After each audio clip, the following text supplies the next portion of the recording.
Honourable members and senators, distinguished guests, family and friends, good morning.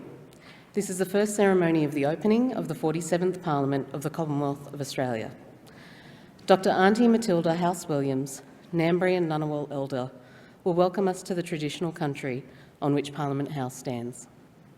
Aunty Matilda's son, Mr Paul Giroa House, will complete the welcome to country on behalf of Aunty Matilda. Paul will then present a cultural gift to the Prime Minister before the Prime Minister and the Leader of the Opposition respond to the welcoming address. Members and senators and their guests are then invited to attend a smoking ceremony outside on the forecourt. May I introduce Dr Aunty Matilda House-Williams.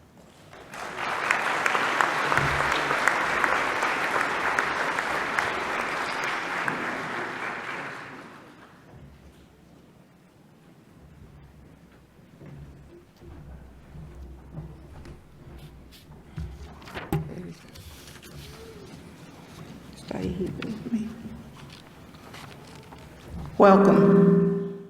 For the first time in Australia history, on the 12th of February 2008, the official opening of Australia's federal parliament began with a traditional welcome to country. I was privileged as a Ngambri woman and Wiradjuri person to welcome visitors to the land on behalf of all our people. For this opening, I sincerely welcome you, and now I will hand over all the responsibilities to my son Paul Giroa House. Thank you very much.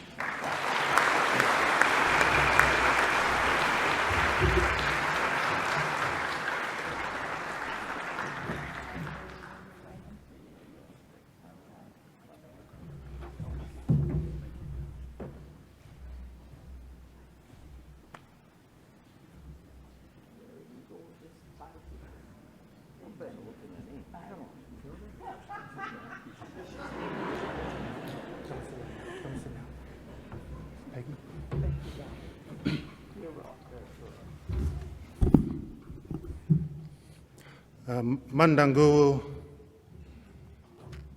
Nama Wilai. Thank you, Mama Possum.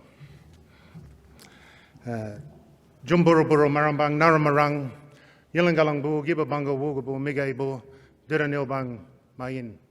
Good morning, ladies and gentlemen, young men, young women, distinguished guests. The Honourable Anthony Albanese, MP, Prime Minister of Australia, the Honourable Peter Dutton, MP, Leader of the Opposition, Senator Patrick Dodson, Special Envoy for Reconciliation and the implementation of the Uluru Statement from the Heart. the Honourable Linda Burney, MP Minister for Indigenous Affairs, Senator the Honourable Mullandiri McCarthy, Assistant Minister for Indigenous Australians. We acknowledge all Indigenous and non-Indigenous parliamentarians elected to the 47th Parliament of Australia. Yuwandu Paul House, Nadu Maradu Marai Biringo, Gujigango Nyambri Nurumbango Dara. My name is Paul Giroa House. I was born here on Nyambri country at the old Canberra Hospital. Nyari Njamali Balanama, Dr.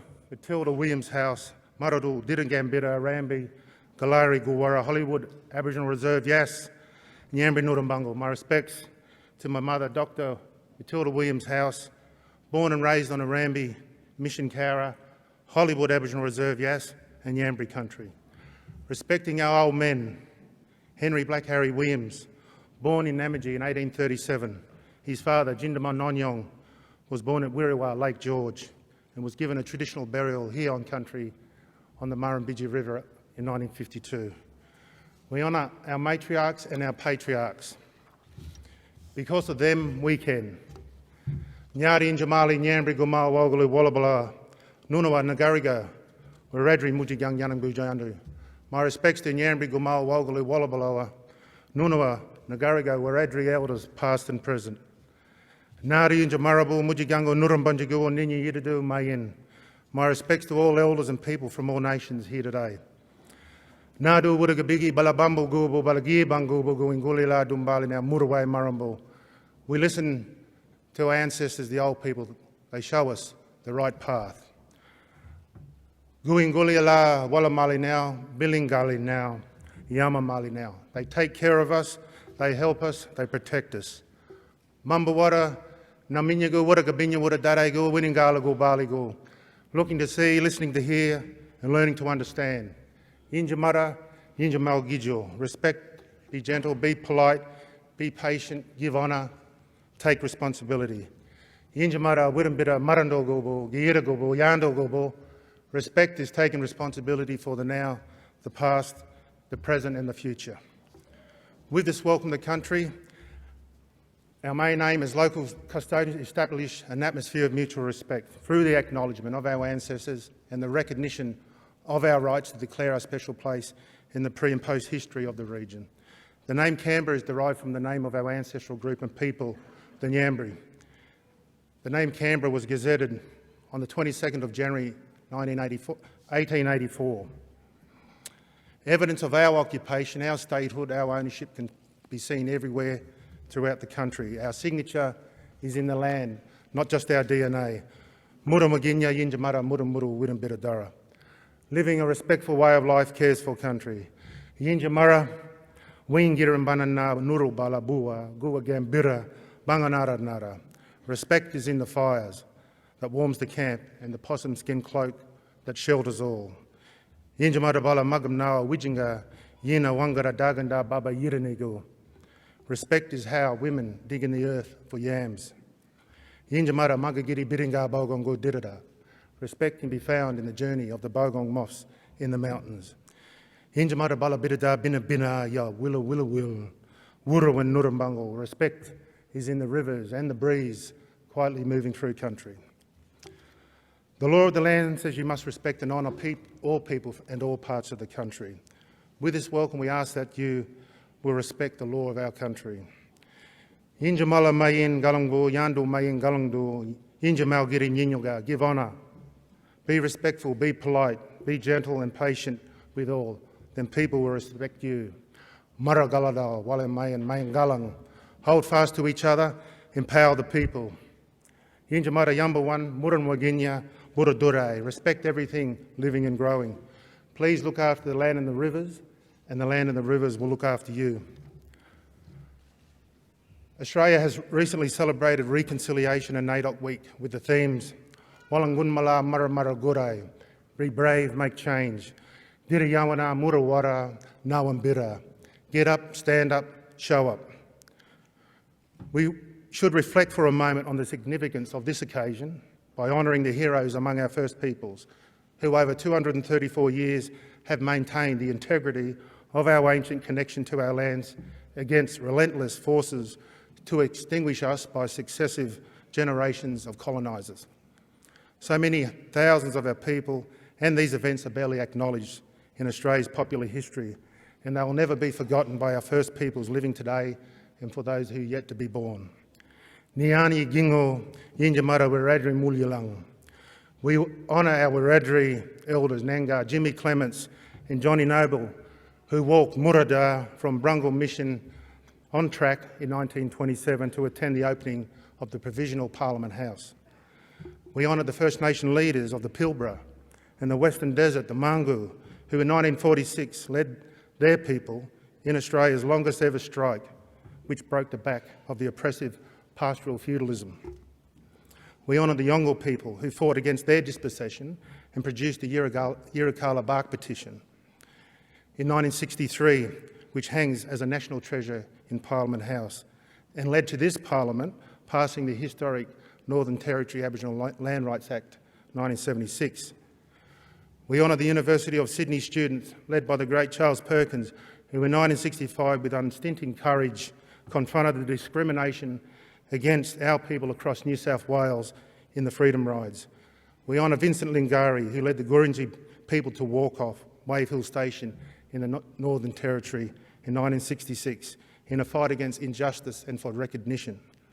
An act of great bravery, which still stirs First Peoples into continuing our struggle for justice today. We honour Neville Bonner, the first Aboriginal person to be elected to federal parliament. A thorn in both sides of politics, in 1974, Senator Bonner moved an historic motion calling for the First Peoples to be compensated for their dispossession. We honour the Yungara owners of Nookambah Station, who in 1980 tried valiantly to stop the West Australian state from drilling for oil on their sacred land. We honour the First Peoples who wrote the Barunga Statement in 1988, which also hangs in this Parliament. We honour the Pitjantjatjara people, who were eventually compensated in 1991 for the violence against their people and the land caused by British nuclear testing. We honour Eddie Koiki Mabo and his fellow defendants for litigating the High Court case that bears his name, which determined that common law of Australia is capable of recognising our laws and customs relating to land which the High Court calls native title. We honour the Wik peoples for their 1996 case in the High Court, which determined the First Peoples' native title rights could coexist over most lands within the Australian continent and surrounding islands. And we honour the thousands of First Peoples who told their stories of trauma and grief about being forcibly removed from their families, which shaped the 1997 Bringing Them Home report, which led to the national apology delivered by Prime Minister Kevin Rudd in this place in 2008. We honour Truganini and the leaders of the Palawa Nation, who made sure we will never forget the Tasmanian genocide. We honour the First Peoples Assembly of Victoria as they embark on historic treaty negotiation in Victoria. And we honour the 250 First Peoples leaders who worked together to produce the Uluru Statement from the Heart. As local custodians, we are aware that this 47th term of Parliament will be profoundly important for the First Peoples of Australia and for the nation. This government has committed to implementing the Uluru Statement from the heart, voice, treaty and truth-telling. We trust this Parliament will act responsibly in embracing all three key elements of the Uluru Statement from the heart. In the near future, this Parliament will consider the first element, which is legislation, for a referendum to enshrine a First Peoples voice to Parliament. In this nation's founding rulebook, the Constitution, Aboriginal and Torres Strait Islander people are overwhelmingly seeking a voice, and every member of this Parliament should respect and act now. It can't be delayed anymore. But let's remember the voice is only the start of the implementation of the Uluru Statement from the Heart, which involves much more than this. Ultimately, there must be a national treaty. There must be truth-telling. The United Nations Declaration of the Rights of Indigenous People should be implemented into Australian law. On behalf of our Ngambri and Ngunnawal custodians, I'd like to gift this Parliament with a freshly minted Coolaman, cut here from Kurrajong Hill to Parliament, to the 47th opening of Parliament. Here it is here. So in conclusion, I'd like to say, Yinja Mara, Mara Mara, Nia Nyinya Girama Maranya. Respect shapes us and lifts up the people. Guy and Banya, Gurabari, welcome, Mandanguru, Wurrugawuri. Thank you.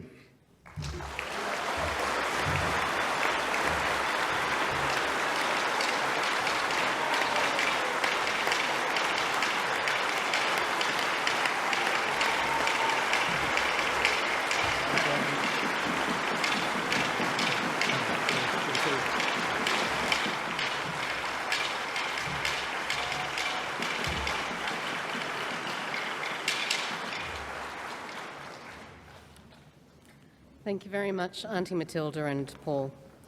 I now invite the Prime Minister to respond.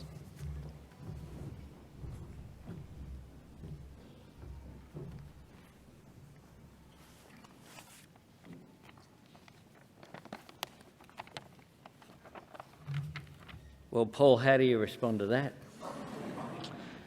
You've made my first task on this sitting day very difficult indeed, but I begin by acknowledging the traditional owners of the land on which we meet, pay my respect to their elders, past, present and emerging, on behalf of the Government of Australia, recommit to the implementation of the Uluru Statement from the Heart in full.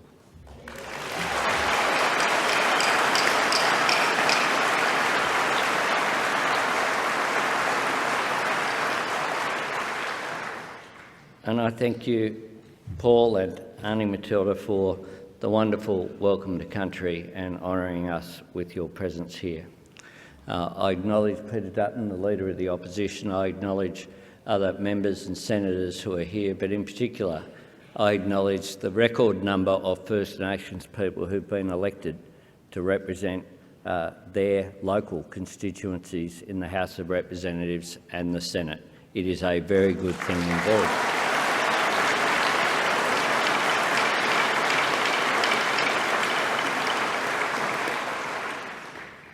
As Paul was recounting the heroes of reconciliation going back since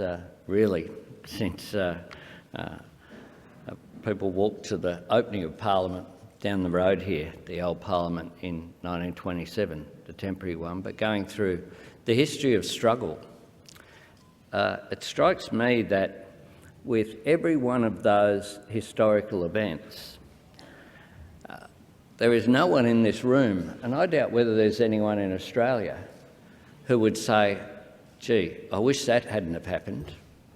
I wish that person hadn't have walked that journey. And here in today's ceremony, I'm reminded, as I walked here, that as Leader of the House of Representatives in 2008 with the incoming government, we were told that this ceremony originally couldn't take place because there was nothing in the standing orders to provide for it. And we went ahead and we did it. And today you have, I'm sure, every member of the House of Reps and Senate across the political spectrum who can be here is here. We have record numbers of the public are here, and no one says that shouldn't have happened. When Kevin Rudd delivered the apology, some said that that also shouldn't have happened. But there's no one today says that that did anything other than bring our nation together, that it was a unifying moment that was important not just for the stolen generations, not just for First Nations people. It was important for our nation. It was a moment. And we in this Parliament and as leaders of this country have another moment before us. The Uluru Statement from the Heart is a generous offer. Generous. It's a handout just saying, please, hold it. Hold it. That's all people are asking for. Where I was raised, my mum was very strong about manners. And the Uluru Statement from the Heart is, to my mind, just should be seen as good manners. That when you have issues that are affecting people, particularly people who have a history going back 65,000 years at least, the oldest continuous civilisation on the planet, a source of great national pride here in Australia, why wouldn't you? Why wouldn't you grasp that generous and gracious offer, which is about reconciliation, which is about acknowledging dispossession and colonisation and all of the tragedy and injustice that occurred to First Nations people as a result of the First Fleet arriving in 1788.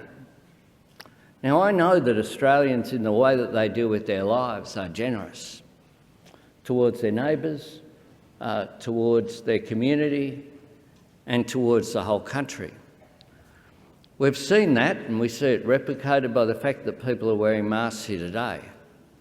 People making decisions to look after each other, to look after the community. That's what we've seen. What the Uluru Statement from the Heart represents is an opportunity that must be seized, because if it isn't seized, it will be lost and we will be diminished. We have to seize that opportunity, and we need to seize it in this term, because it's now more than 5 years since Indigenous people came together with those remarkable words that say so much. It's not easy sometimes to bring together this Parliament. It's not easy to bring together First Nations people with a common view either. But that hard work was done. And voice, truth, treaty is the result. And we need to seize that opportunity, because the uncomfortable truth of our history isn't something that is about blame. It is about, though, just acknowledging reality and what has occurred. And the great thing about the Uluru Statement from the Heart is that it doesn't seek to do that. It's not a negative statement. It's incredibly positive in the way that it advances. And we've seen that. I think it's no accident either that since 2008 we have seen such the record number of First Nations people represented here. 6 members alone in my caucus, but members of the Coalition, members of the Crossbench, members of the Greens Party. There has been that change occur, and that should be celebrated. So I say to everyone here, all of my parliamentary colleagues, don't miss the chance, because you're not here for that long. None of us will be. And when you're sitting on the porch thinking about what you did, you can either have a source of pride or a source of regret. No middle path. No middle path. Make it a source of pride.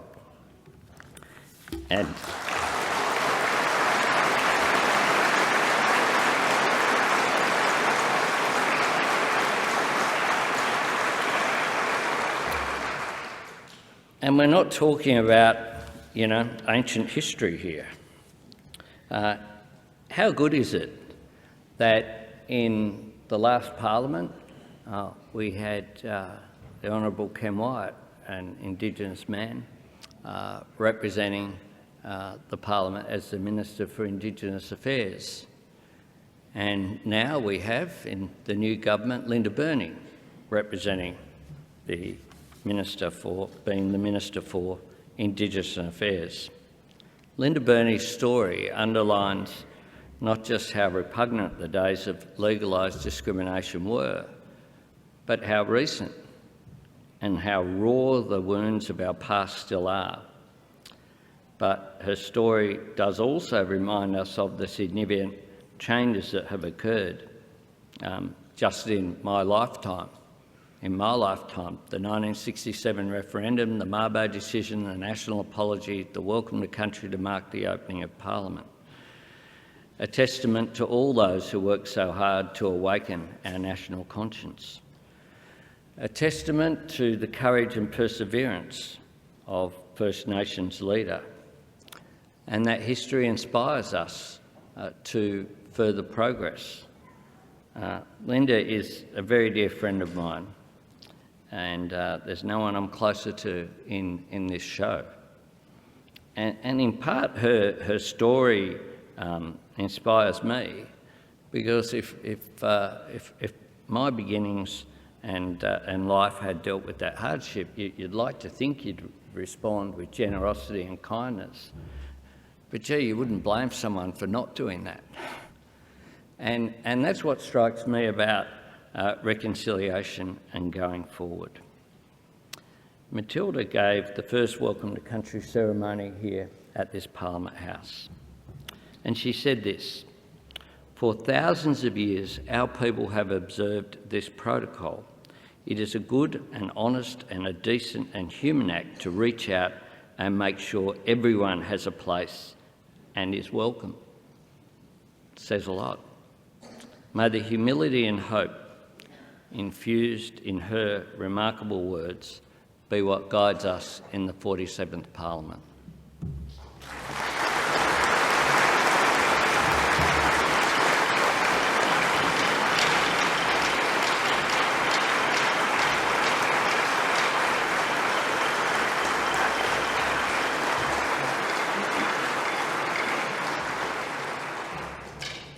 Thank you, Prime Minister. I now call on the Leader of the Opposition to respond.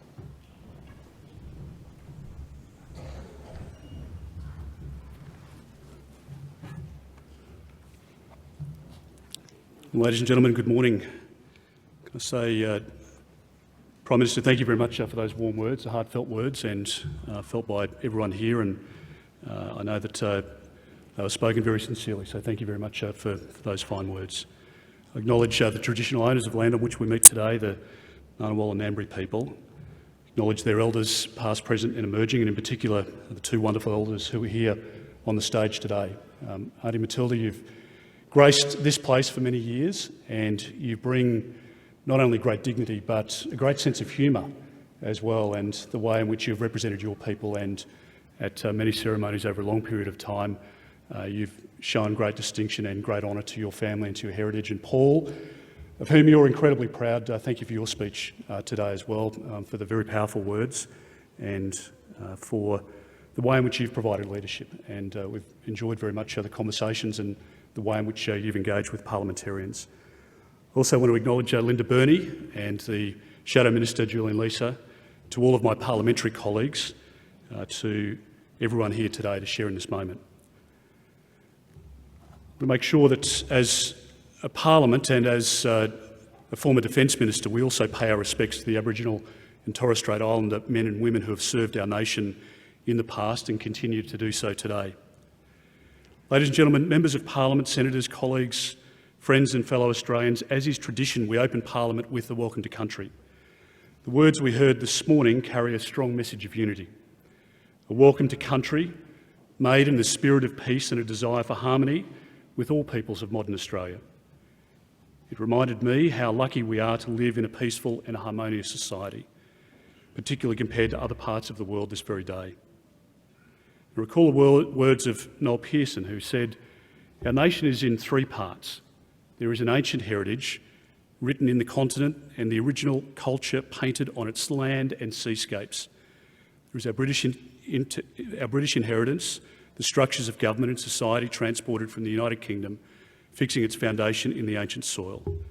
There is our multicultural achievement, a triumph of immigration that brought together the gifts of peoples and cultures from all over the globe, forming one Commonwealth. Noel Pearson also said Australians have an epic story.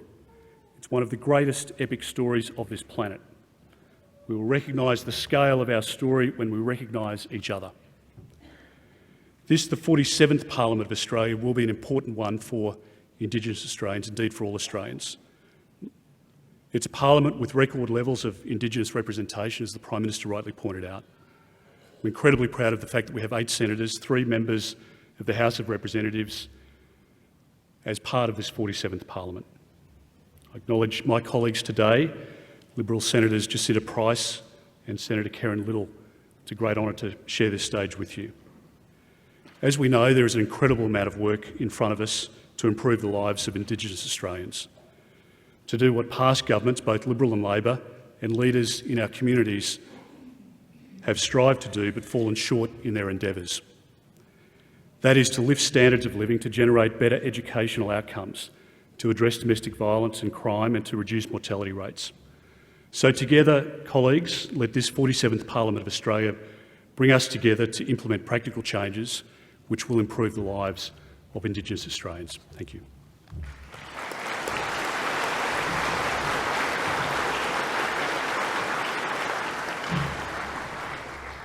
Thank you, Leader of the Opposition.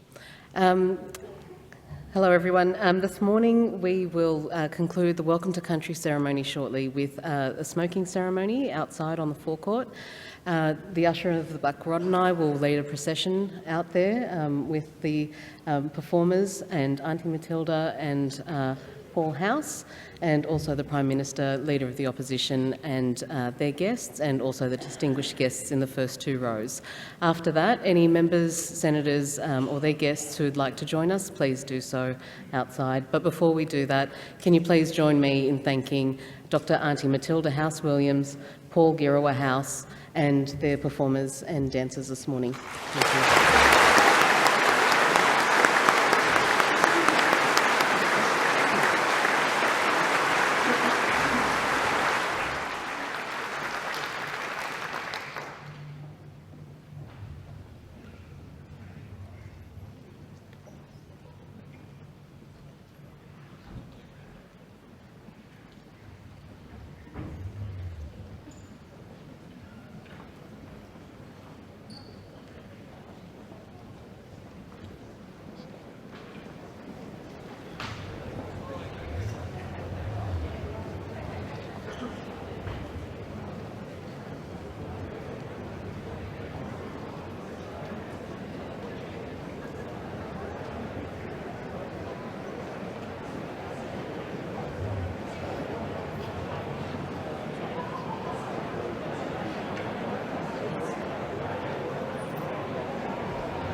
Inja marabala boya ninya nyongo ku bagariga.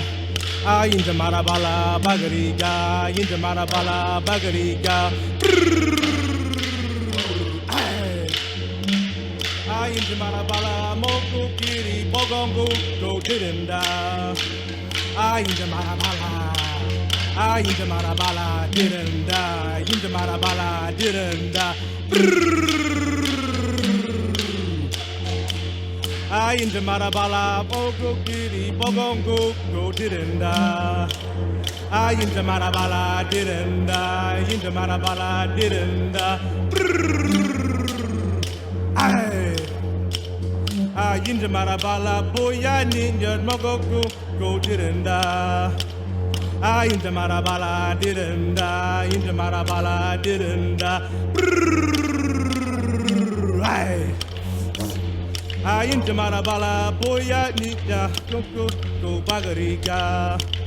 I in the Marabala, Bagariga, in the Marabala, Bagariga.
That's it. Yes. I'm hoping it makes me look better, is that right?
Yeah. I got it all right.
Leader of the government.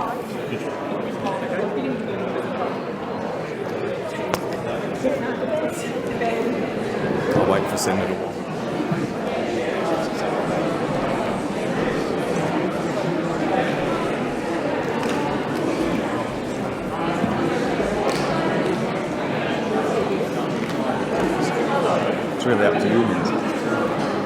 Honourable Senators, I've received a proclamation summoning the Parliament in the following terms. I, General the Honourable David Hurley, AC, DSC, retired, Governor-General of the Commonwealth of Australia, acting under Section 5 of the Constitution of the Commonwealth of Australia, appoint Tuesday, 26 July 2022 at 10:30 a.m. as the day and time for the Parliament to meet at Parliament House to hold a session of the Parliament.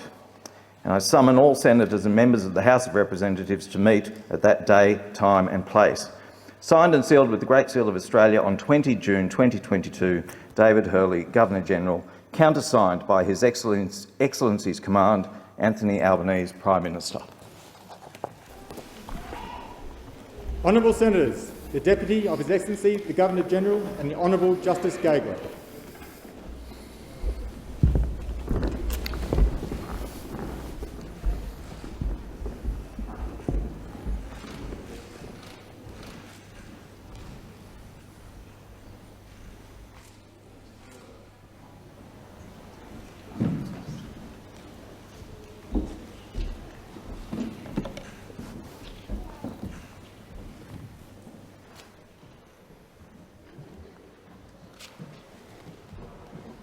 Honourable Senators, please take your places. Blackrod, please let the members of the House of Representatives know that I desire their attendance in the Senate.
Honourable members, the Usher of the Black Rod with a message from the Deputy appointed by His Excellency the Governor-General.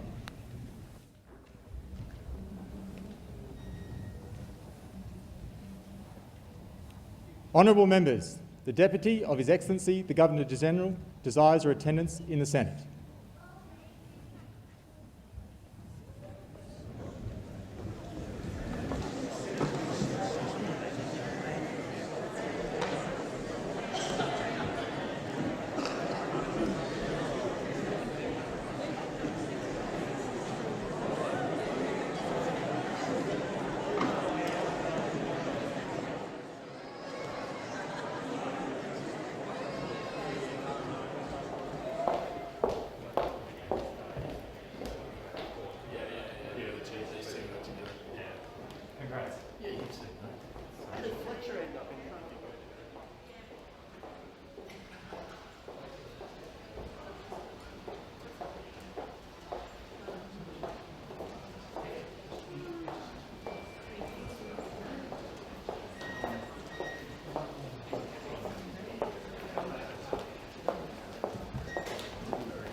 Senators, members of the House of Representatives, His Excellency the Governor-General has appointed me as his deputy to declare open the Parliament of the Commonwealth. The Clerk of the Senate will now read the instrument of appointment.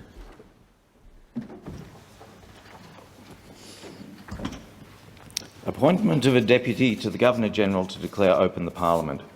I, General the Honourable David Hurley, AC, DSC, retired, Governor-General of the Commonwealth of Australia, acting under Section 126 of the Constitution of the Commonwealth of Australia and Clause 4 of the Letters Patent dated 21 August 2008 relating to the office of Governor-General, appoint the Honourable Susan Mary Kiefel, AC, Chief Justice of the High Court of Australia, to be my Deputy to declare open the Parliament of the Commonwealth at the time and place appointed by the proclamation published in the Commonwealth of Australia Gazette on 21 June 2022.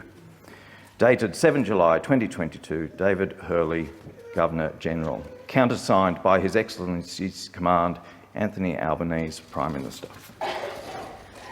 Pursuant to the instrument which the Clerk has now read, I declare open the 47th Parliament of the Commonwealth. His Excellency the Governor-General has commanded me to let you know that after the Senators and members of the House of Representatives have been sworn, the Governor-General will declare in person at this place the cause of his calling the Parliament together. Before that time, it is necessary for the Senate to choose its President and for the House of Representatives to choose its Speaker. Later today, you will present those you have chosen to the Governor-General. The Honourable Justice Gageler will now attend in the House of Representatives to administer the oath or affirmation of allegiance to honourable members of that House.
Honourable members, the Honourable Stephen John Gaigler AC, Justice of the High Court of Australia.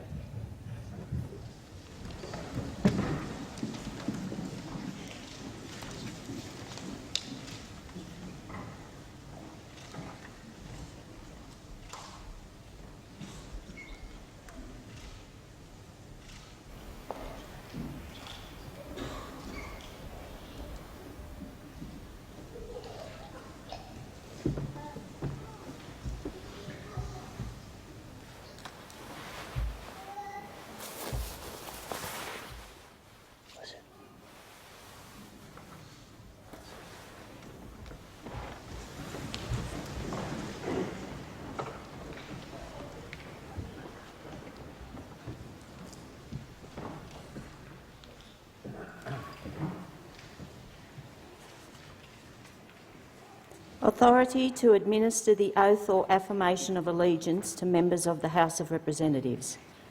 I, General the Honourable David Hurley, AC, DSC, retired, Governor-General of the Commonwealth of Australia, acting under Section 42 of the Constitution, authorise the Honourable Stephen John Gaigler, AC, a Justice of the High Court of Australia, to administer the oath or affirmation of allegiance to members of the House of Representatives.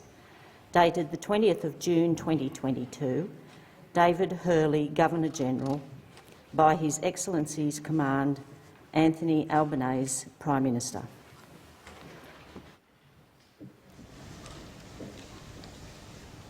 I lay on the table duly endorsed writs for the election of members of the House of Representatives for all states and for the Australian Capital Territory and the Northern Territory. Will honourable members please come to the table in the order in which their names are read so that they may make an oath or affirmation.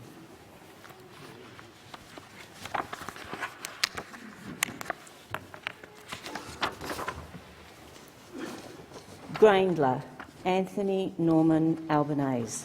Corio, Richard Donald Miles. Rankin, James Edward Chalmers. Watson, Anthony Stephen Burke.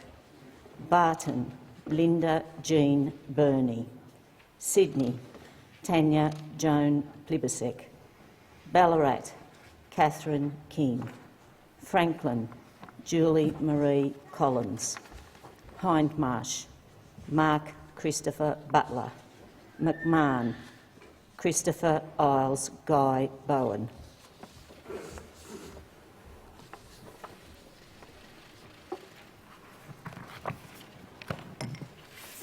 Honourable members, please take the Holy Book in your right hand. Do each of you swear that you will be faithful and bear true allegiance to Her Majesty Queen Elizabeth II, her heirs and successors, according to law, so help you God? I do. Honourable members making an affirmation. Do each of you solemnly and sincerely affirm and declare that you will be faithful and bear true allegiance to Her Majesty Queen Elizabeth II, her heirs and successors, according to law? I do.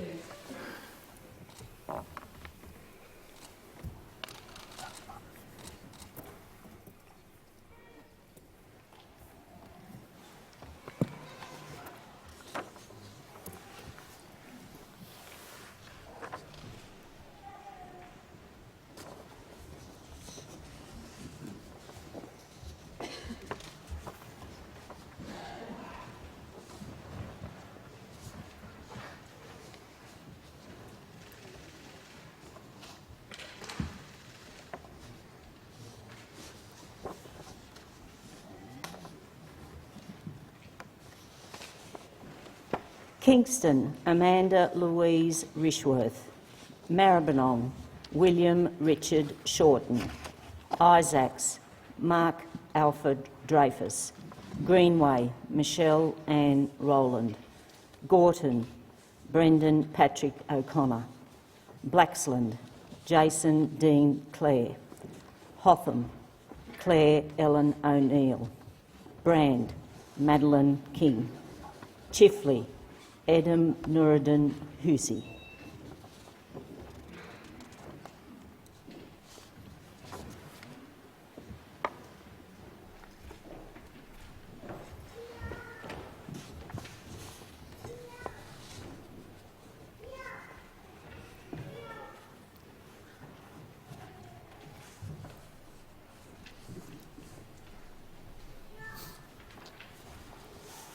Honourable members, please take the Holy Book in your right hand.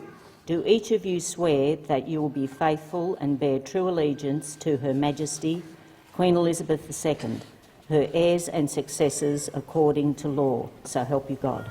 I do, so help me God. Honourable members making an affirmation, do each of you solemnly and sincerely affirm and declare that you will be faithful and bear true allegiance to Her Majesty Queen Elizabeth II, her heirs and successors according to law?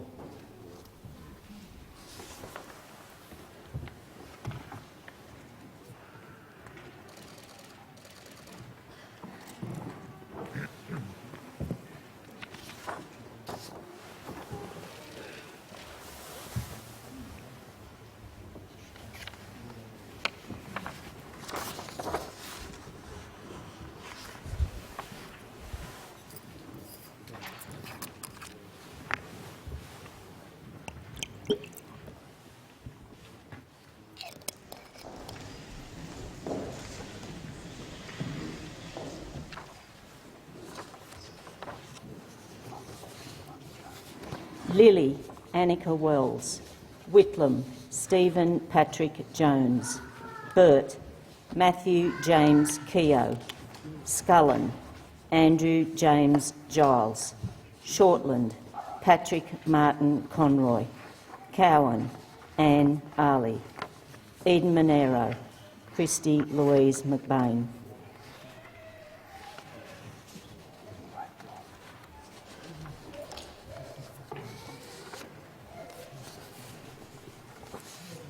Honourable members, please take the Holy Book in your right hand.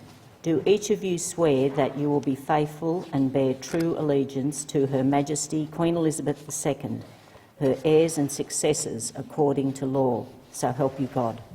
I do. Honourable members making an affirmation, do each of you solemnly and sincerely affirm and declare that you will be faithful and bear true allegiance to Her Majesty Queen Elizabeth II, her heirs and successors according to law? I do.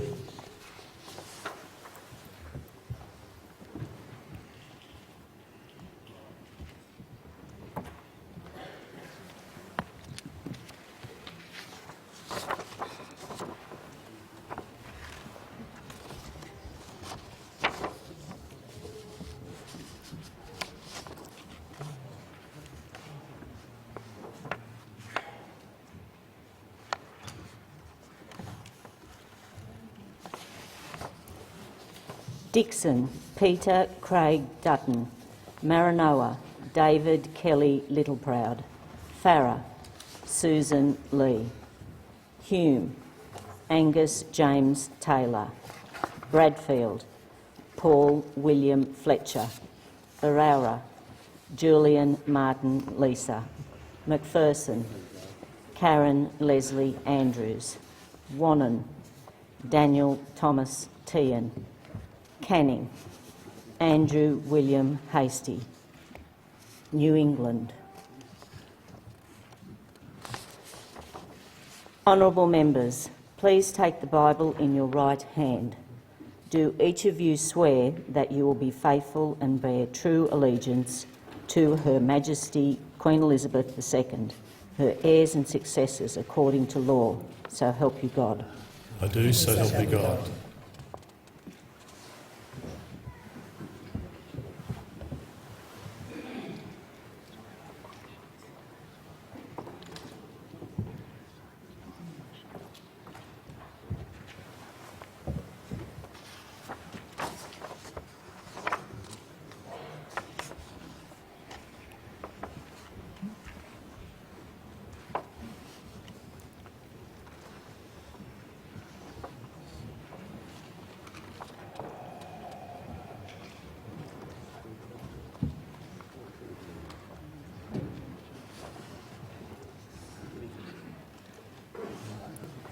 Deacon, Michael Sven Suker. Aston, Alan Edward Tudge. Page, Kevin John Hogan. Fairfax, Edward Lynham O'Brien. Latrobe, Jason Wood. Calare, Andrew Robert G.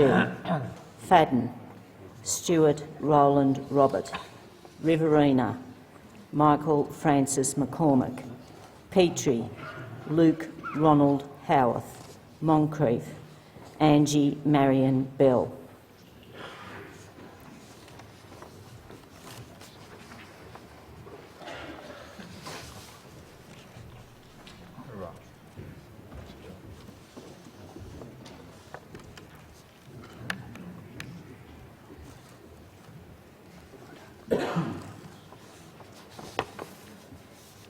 Honourable members, please take the Holy Book in your right hand.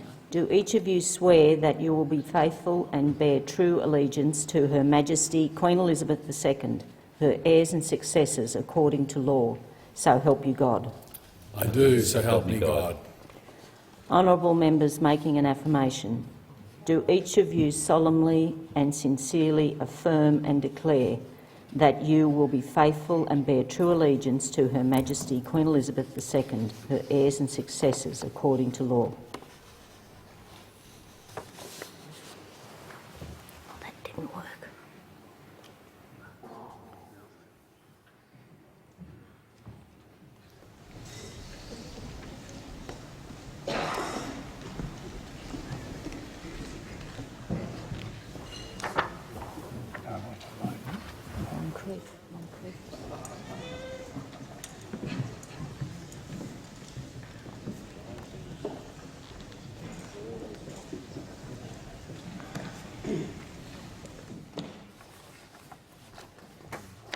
Gellibrand, Timothy Graham Watts.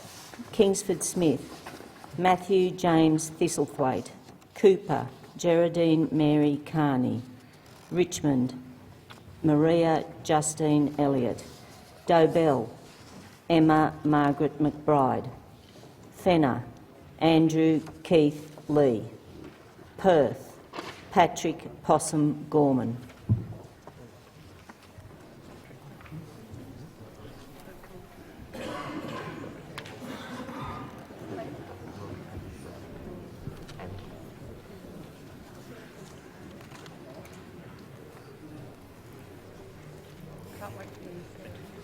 Honourable members, please take the Holy Book in your right hand. Do each of you swear that you will be faithful and bear true allegiance to Her Majesty Queen Elizabeth II, her heirs and successors according to law, so help you God? I do, so help me God. Honourable members making an affirmation, do each of you solemnly and sincerely affirm and declare that you will be faithful and bear true allegiance to Her Majesty Queen Elizabeth II, her heirs and successors according to law? I do.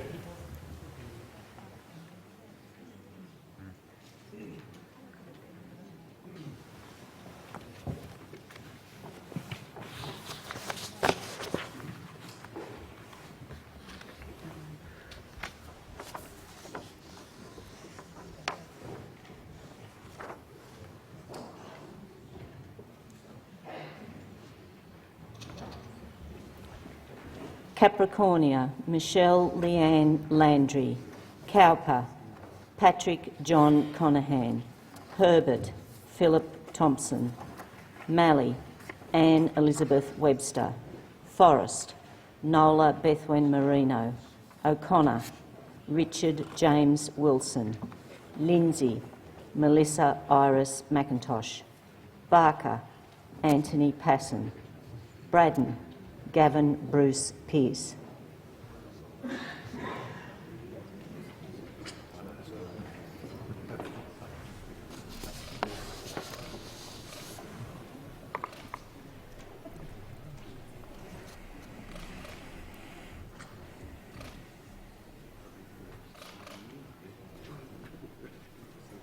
Honourable members, please take the Holy Book in your right hand. Do each of you swear that you will be faithful and bear true allegiance to Her Majesty Queen Elizabeth II, her heirs and successors, according to law. So help you God. I do, so help me God.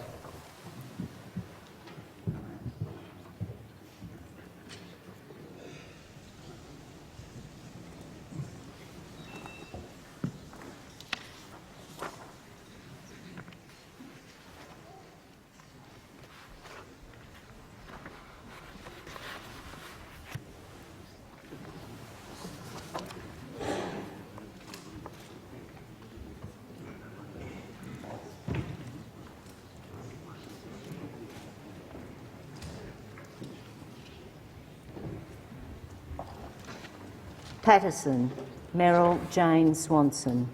Hasluck, Tanya Natalie Lawrence. Robertson, Gordon James Reid. Gilmore, Fiona Yvonne Phillips. Higgins, Michelle Ananda Raja. Bennelong, Jerome Alexander Alan Blaxall. Reid, Sally Situ. Chisholm, Karina Mary Lindsay Garland. Lingiari, Marion Rose Scrimger. Tangney, Bon Chen Lim. Boothby, Louise Jane Miller-Frost. Hunter, Daniel Peter Rapicoli.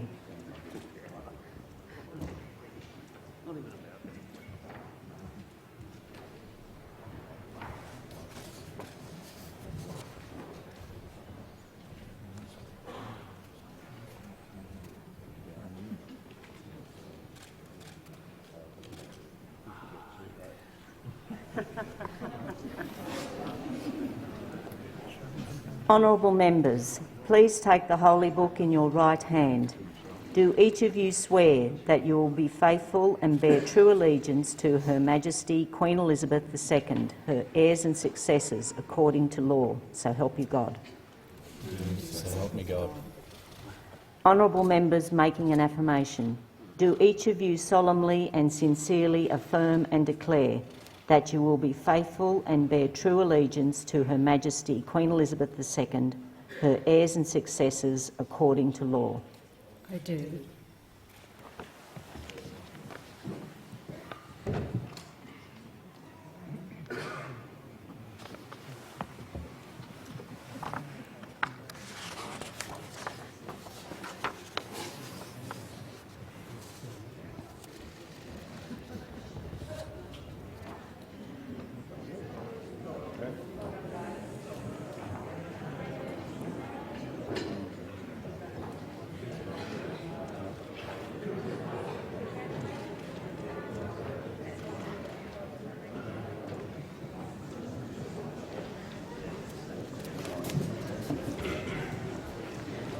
Leichhardt, Warren Ench. Bonner, Ross Xavier Vasta. Mitchell, Alexander George Hawke. Banks, David Bernard Coleman. Casey, Aaron Anthony Violi. Longman, Terry James Young. Bowman, Henry John Pike. Menzies, Keith Wallahan. Flinders, Zoe Ann Mackenzie.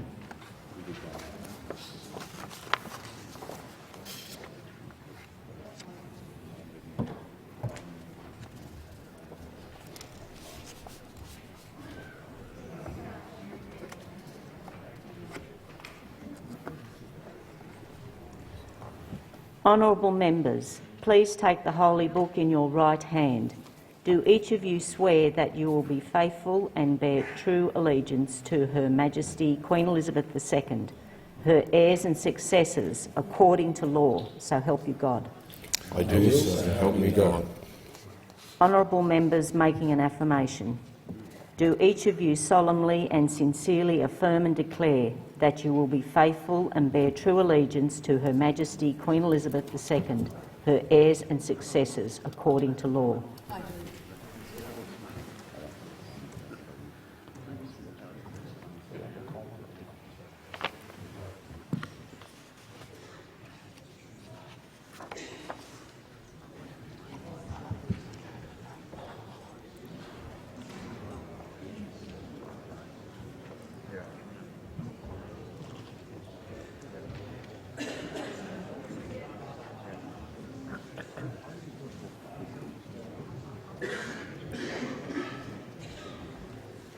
Morton, Graham Douglas Perrott. Macquarie, Susan Ray Templeman. McEwen, Robert George Mitchell. Fremantle, Joshua Hamilton Wilson. Lawler, Joanne Ryan. Newcastle, Sharon Catherine Claydon. McNamara, Joshua Solomon Burns. Bean, David Philip Benedict Smith. Swan, Zanita Felice Antoinetta Mascarenas. Jagga, Kate Lynn Thwaites. Parramatta, Andrew Henry George Charlton.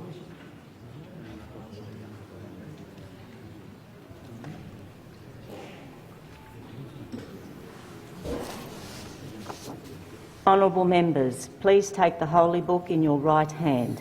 Do each of you swear that you will be faithful and bear true allegiance to Her Majesty Queen Elizabeth II, her heirs and successors according to law, so help you God? I do, so help me God.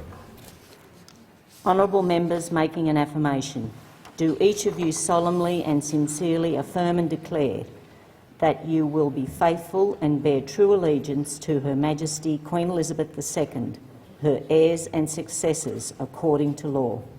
I do.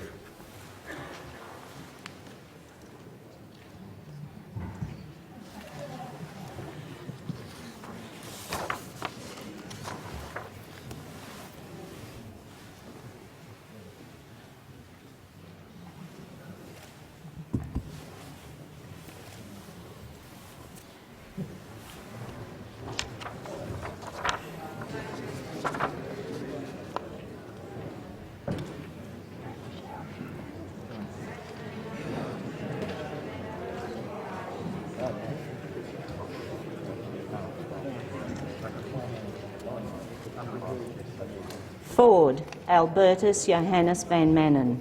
Flynn, Colin Ina Boyce. Wright, Scott Andrew Buchholz. Monash, Russell Evan Broadbent. Dawson, Andrew John Wilcox. Wide Bay, Llewellyn Stephen O'Brien. Groom, Garth Russell Hamilton. Moore, Ian Reginald Goodenough. Hughes, Jennifer Leslie Ware. Fisher, Andrew Bruce Wallace. Sturt, James William Stevens. Bass, Bridget Kathleen Archer.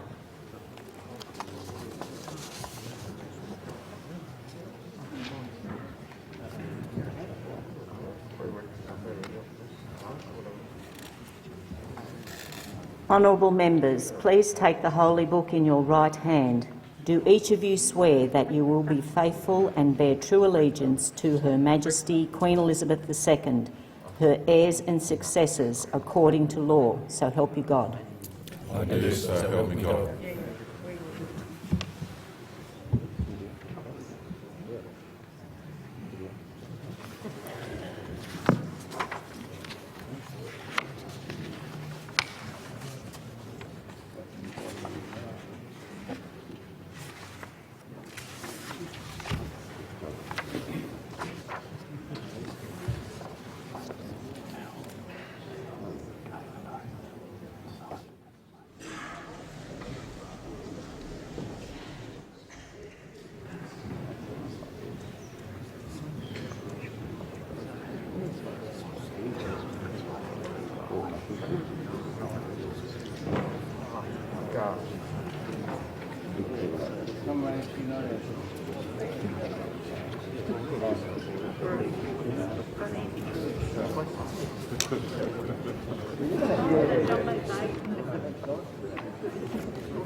Werriwa, Anne-Marie Stanley.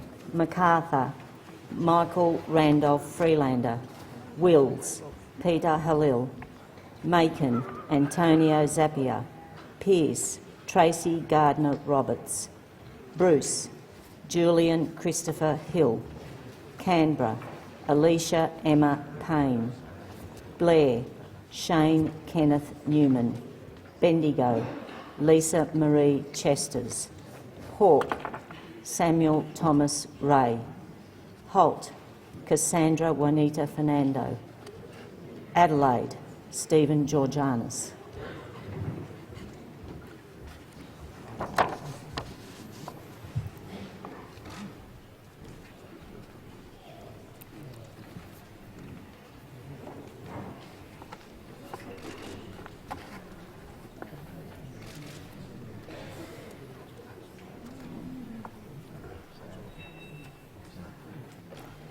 Honourable members, please take the Holy Book in your right hand.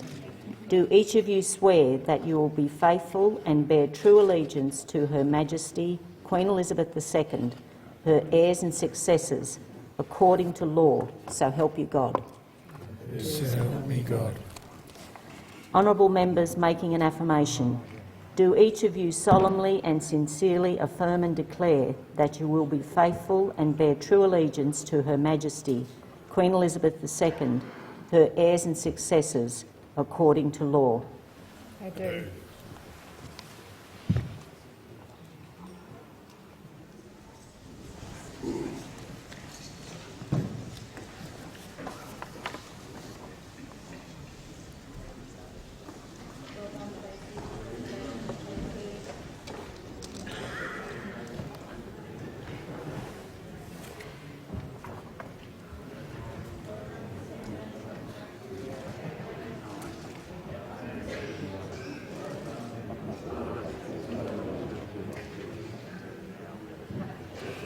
Durack, Melissa Lee Price. Gray, Rowan Eric Ramsey. Hinkler, Keith John Pitt. Parkes, Mark McLean Coulton. Lyne, David Arthur Gillespie. Gippsland, Darren Jeffrey Chester. Nichols, Samuel James Birrell.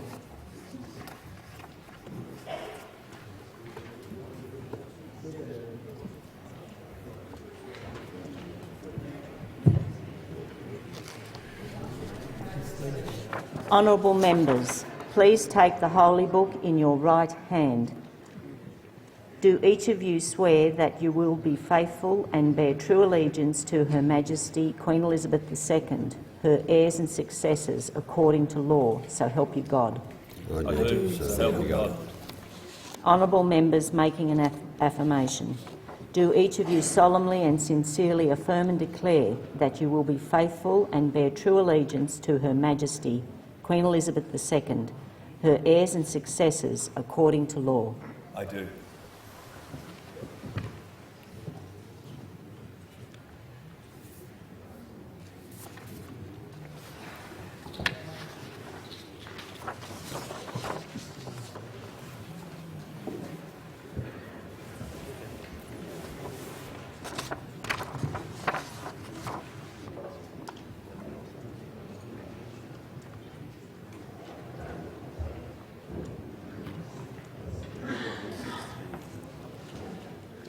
Dunkley, Peter Jan Murphy.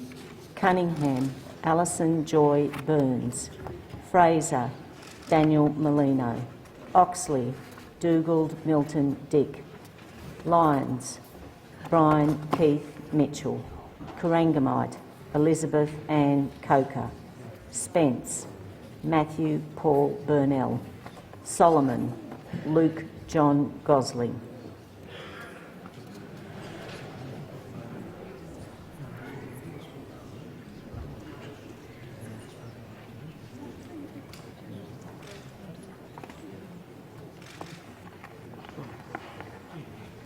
Honourable members, please take the Holy Book in your right hand. Do each of you swear that you will be faithful and bear true allegiance to Her Majesty Queen Elizabeth II, her heirs and successors, according to law, so help you God? I do, so help me God. Honourable members making an affirmation, do each of you solemnly and sincerely affirm and declare that you will be faithful and bear true allegiance to Her Majesty Queen Elizabeth II, her heirs and successors, according to law? I do.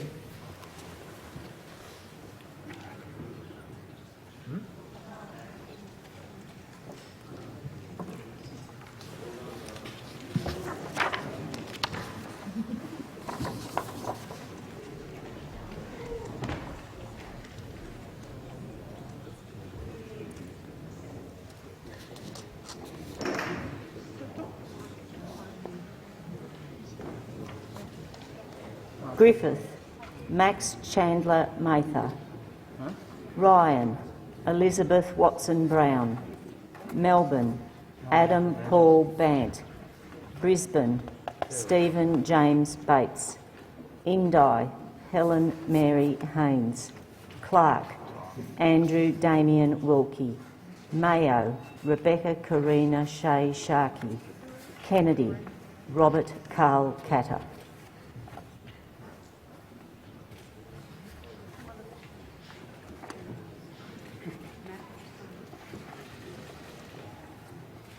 Honourable members, please take the Holy Book in your right hand. Do each of you swear that you will be faithful and bear true allegiance to Her Majesty Queen Elizabeth II, her heirs and successors according to law, so help you God? Honourable members making an affirmation, do each of you solemnly and sincerely affirm and declare that you will be faithful and bear true allegiance to Her Majesty Queen Elizabeth II, her heirs and successors according to law? I do. I do.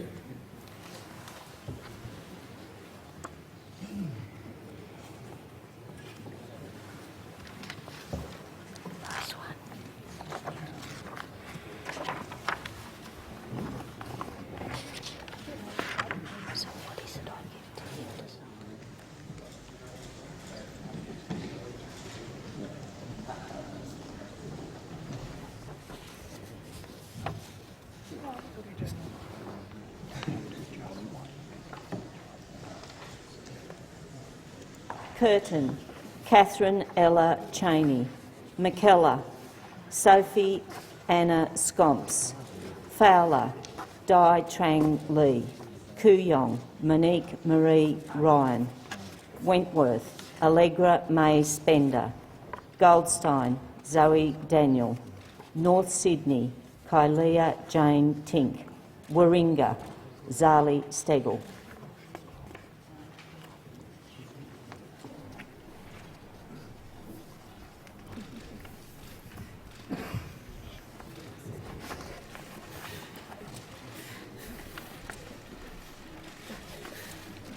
Honourable members, please take the Holy Book in your right hand.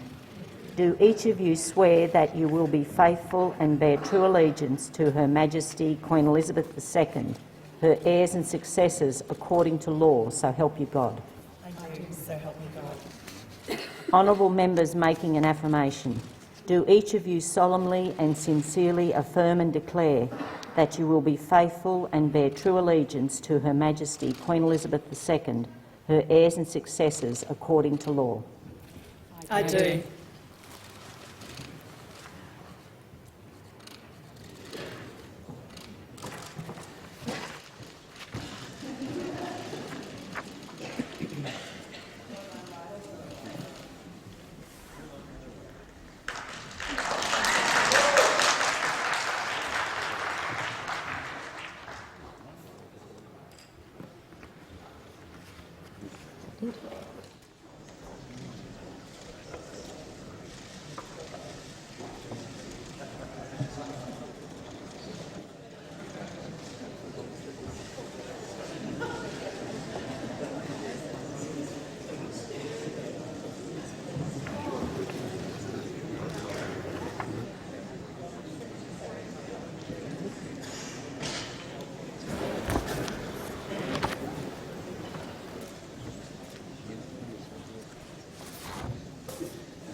next business of the House is the election of a Speaker. Is there a nomination? The member for Macquarie.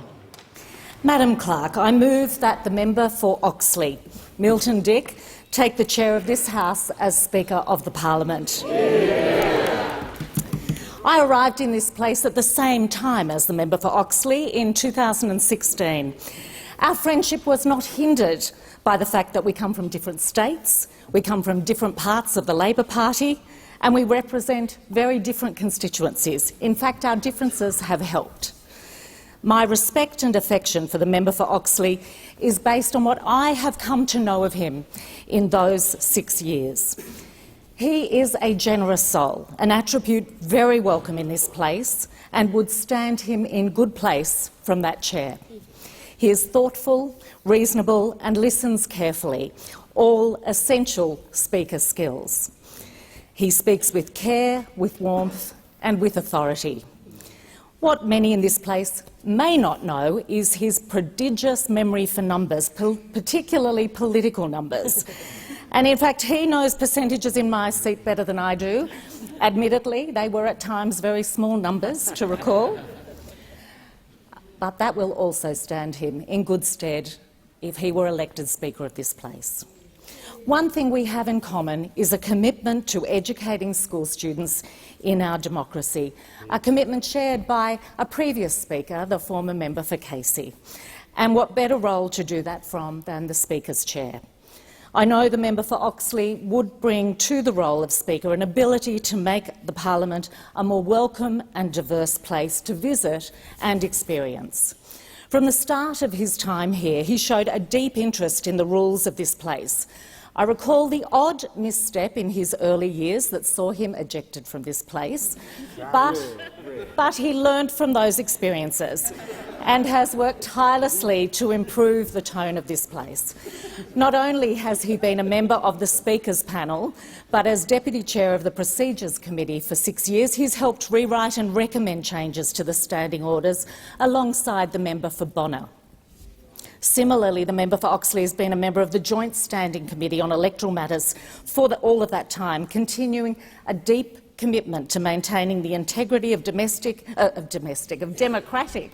institutions and domestic democratic institutions, which he pursued long before arriving in Canberra.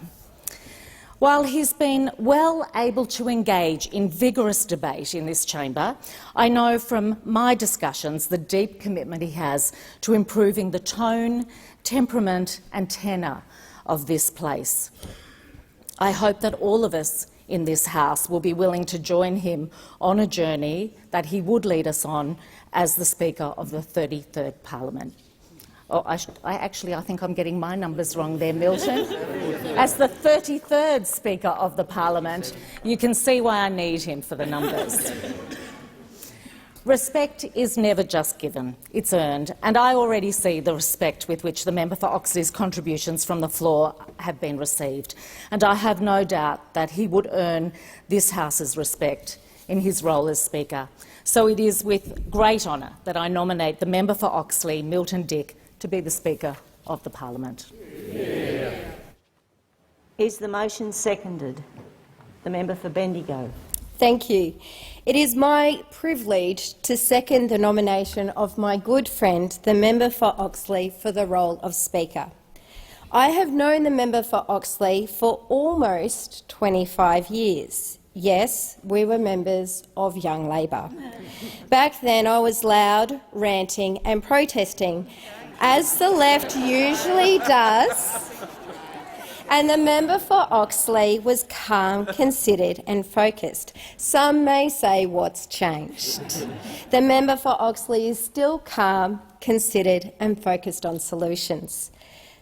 The member for Oxley has the skills and the attributes required to be the role of Speaker. He is committed to listening to different colleagues for the best possible outcome. No doubt something that he learnt from his late parents. His father, Alan, who served in the Navy in World War II and then after owned a small business, and his mum, Joan, a caring nurse and midwife who taught their 3 children service before others.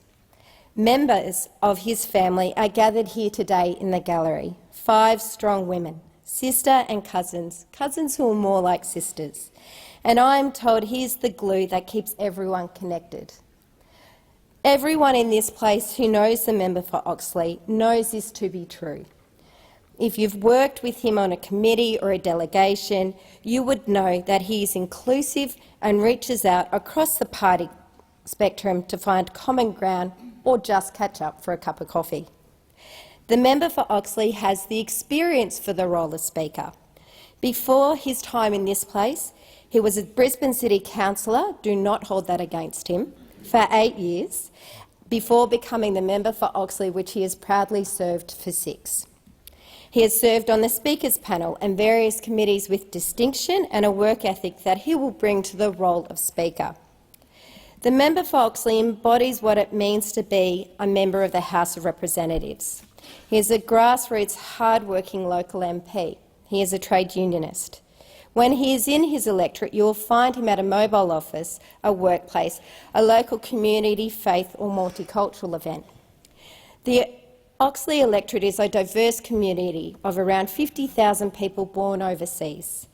Anyone who follows his socials know how important multiculturalism is to him, and he's not afraid to don on the culturally appropriate clothing for any occasion if asked. During the Queensland floods and the recovery, he was there for his community, assisting on the ground with the recovery effort and clean-up. And it is hard to find a Facebook post of the member for Oxley where he's not covered in head to toe in mud. The member for Oxley is an organiser, appointed to the very important role of secretary of the Wazza Thursday night dinner. Colleagues, I can assure you his ability to coordinate, accommodate and manage the many who attended that dinner puts the member for Oxley in good stead for this role. He was not afraid to sit anyone down who spoke for too long at these dinners or eject anyone who was being unparliamentary. He will be a great speaker in the traditions of this place. The member for Oxley will serve the parliament in a manner that we and the Australian people will all be proud of. I proudly second the motion.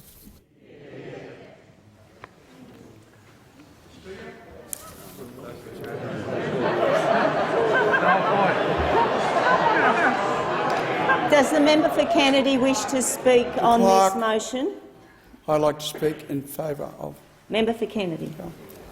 Speaking in favour of Milton Dick, obviously I came out of Queensland politics, where we ruled happily for 30 or 40 years until we were knocked off, and he was one of the people responsible for it, so it's a bit of a turnaround me supporting him here today. Bill Hayden said, if you want a future in politics, and the previous speakers made comment about this, if you want a future in politics, look forward to 10,000 fates worse than death. He ran the ALP in Queensland, and a lot of people would disagree with that. Probably Milton would disagree with that. He ran the ALP in Queensland, and I think played a major part in them holding on to office for most of the time since we've had a Lighton government in 1990, when the Alpha government fell in 1990. The only bigger part played in that, of course, was the incompetence of the LNP, but I don't want to bring up politics. Surely you wouldn't do that. But I would like to mention, like all of the old families in Queensland, of which my family is one, all the people that go way back, they'll come from Gympie or mostly from Charters Towers, because we're a gold rush country. Our population came here during the gold rushes, and they were the two great gold rush cities, outside of Ballarat and Bendigo, of course. But I would like to comment upon this if the House would give me permission, because it's a story that so many other families here would share. My great-great-grandmother, his great-great-grandmother, a widow, arrived in Charters Towers around 1880. That's been a bit of one-upmanship, because my mob arrived in 1881. I think he's been a bit sneaky there. From Scotland, looking for gold, with her 5 children and my great-grandfather, Joseph Allen, who married Miss Georgina Goff. My best mate is a Goff from Charters Towers. So we're one of those towns which remains the same. The Allens lived, they attended Richmond Hill State School. My great-grandmother's family, the Goffs, built the Excelsior Hotel and the theatre in Charters Towers, and it's still standing there today. The business people in Charters Towers, namely the Goffs, the Ariders, my family, they backed and threw all of their weight behind the fledgling Labor movement. Cynics would say, well, the more money in the workers' pocket, the more money in my shop. But I don't think that's a fair comment. And so I greatly pay tribute to the history of his family as a great Australian contributing family, not only in business, but also in what needed to be done, where over 100 people died in 2 mining accidents in the electorate I represent, 72 at Mount Mulligan and 23 in Charters Towers. And to stand up for those people, business people to stand up for those people, was a wonderful thing. And Milton has carried on that tradition. And he has carried on that tradition, and I end on this note, that it was announced that Mount Isa was going to close, with it the fertiliser plant, and this nation would lose about $6 billion a year in income. It was an official announcement. It was closing. Now, the 2 people responsible for not closing, and I'm not going to go into the details of it, were Milton Dick, and Tony McGrady is a great enemy of mine, and I'm a great enemy of his. But I approached those 2 people, and they did the job, and that $6,000 million a year was rescued for our nation, and 2,000 jobs in Townsville and 2,000 jobs in Mount Isa were rescued as well. So I pay him a very fine tribute, and I want to put that on public record. Very few people in this place will ever achieve what those 2 gentlemen achieved in that historic battle. The price of copper has gone up 300%. We're out of trouble now. Thank you very much. I take very great pleasure in supporting Milton for this position. Does the member for Oxley accept the nomination? I accept the nomination. Is there any further proposal? I move that the honourable member for Fisher do take the chair of this House as Speaker. It is an absolute privilege to speak in favour of my fellow Queenslander and friend, the member for Fisher. The member for Fisher was originally from Victoria. He was born in Melbourne, but like many, he made the right decision to move to Queensland, where he and Leonie have raised their daughters. And he worked tirelessly with the community to make sure that they were very well supported. Now, having visited his electorate many times, I've seen firsthand how very well regarded he is by a broad cross-section of the community. And I've been delighted to be able to work with him to secure additional funding from the proceeds of crime for the Daniel Morcombe Foundation on the Sunshine Coast. Now, he's been a big supporter and an advocate for Bruce and Denise Morcombe, and they continue to work diligently to ensure children are safer in Australia. The member for Fisher is an incredible example of a broadly experienced parliamentarian. He was a carpenter and a joiner builder before becoming a barrister. And of course, he's a husband, a father, and he did all of that prior to becoming the elected representative for Fisher. He is exactly the sort of person who makes our parliament richer with the experience he brings to it. In his maiden speech, the member for Fisher made reference to the kind of society that he believes in, and which I'm sure members of all political persuasions would relate to and agree with, when he stated, and I quote, "It is testament to our Australian egalitarian way of life that a once carpenter and the son of a motor mechanic and fabric importer can come to serve the community in this place.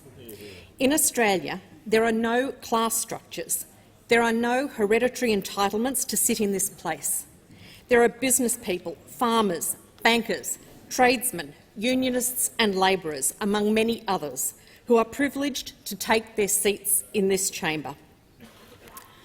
I would urge the new members of Parliament, particularly those new independent members on the crossbench, to consider his experience as a previous Speaker of the House. This is, in a sense, the very first test of your independence. You don't have to vote for the government. You can make your own decision. You can consider the candidates on their merits. Now, having done the job admirably, the member for Fisher is clearly the best qualified candidate. Having done the job, he's very well placed to deliver the kind of impartial guidance that the House needs going forward. Consider also his years of service across multiple parliamentary committees, including as Chair of the House Standing Committee on Infrastructure, Transport and Cities, Chair of the House Standing Committee on Social Policy and Legal Affairs, Chair of the Parliamentary Joint Committee on Corporations and Financial Services, Chair of the Defence Subcommittee of the Joint Standing Committee on Foreign Affairs, Defence and Trade. Now, finally, in nominating the member for Fisher in November last year, my colleague, the member for Barara, made a number of observations, including that the member for Fisher is very much his own person and that he is a deep thinker and a true parliamentarian. And I agree. He is a thoroughly decent individual and exactly the sort of person who epitomises the qualities of a true respectful and observant Speaker in the traditional mould. He served the last parliament with grace and fairness.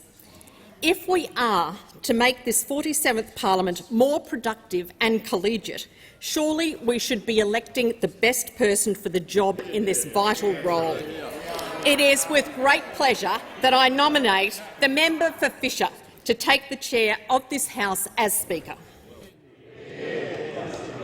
Is the motion seconded? The member for Ford.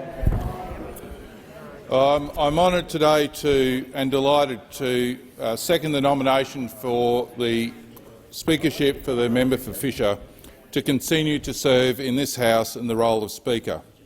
Following the retirement from the Speaker's chair by the member for Casey in November last year, the member for Fisher has served as Speaker for the remainder of the 46th Parliament with dignity and respect. The working relationship between the parliamentary office holders and the Speaker is quite unique in this place, and as Chief Government Whip throughout the 46th Parliament, I had the privilege of working closely with the member for Fisher during his time as Speaker. In order to ensure the smooth running of any given sitting day, communication and working with the Speaker's office is paramount, and we always enjoyed a very close working relationship. I know the work that the member for Fisher puts into the role is second to none and can attest to his incredible knowledge and passion for our nation's parliamentary processes. This has been demonstrated time and again during his decision-making process while in the chair, and I've always found them to be clear, concise and rational.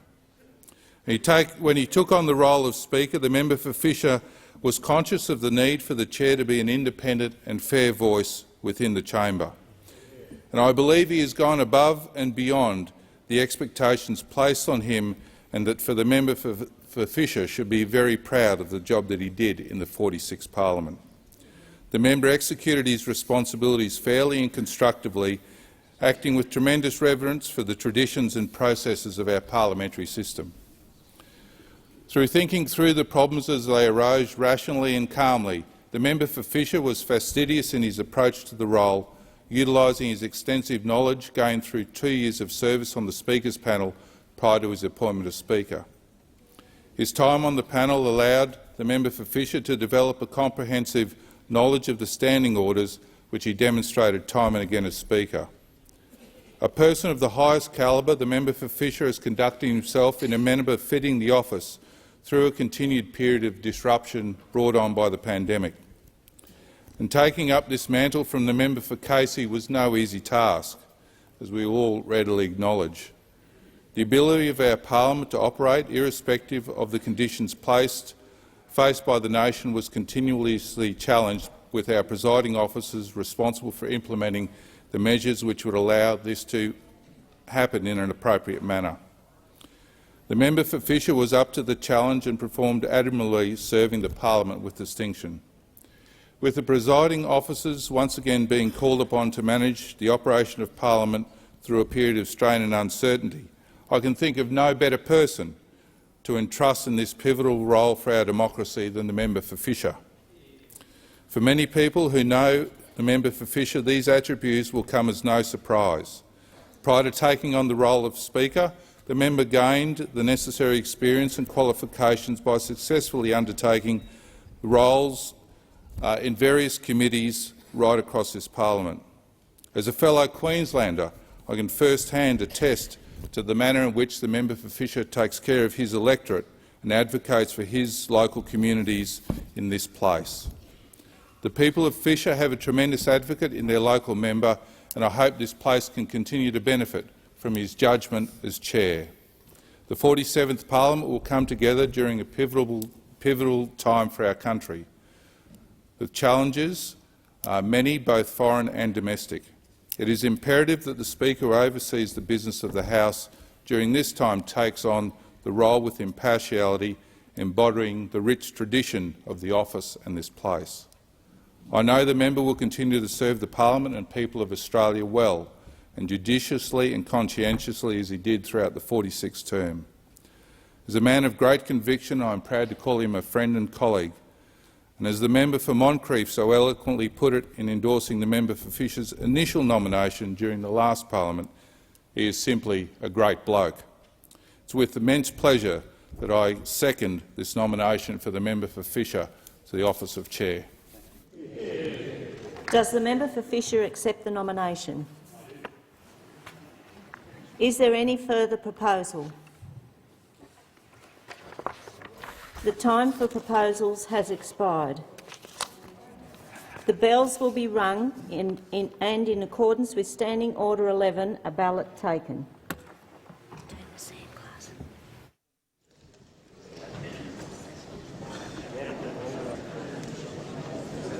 The result of the ballot is Mr Dick 92 votes and Mr Wallace 56 votes. Mr Dick is declared elected as Speaker.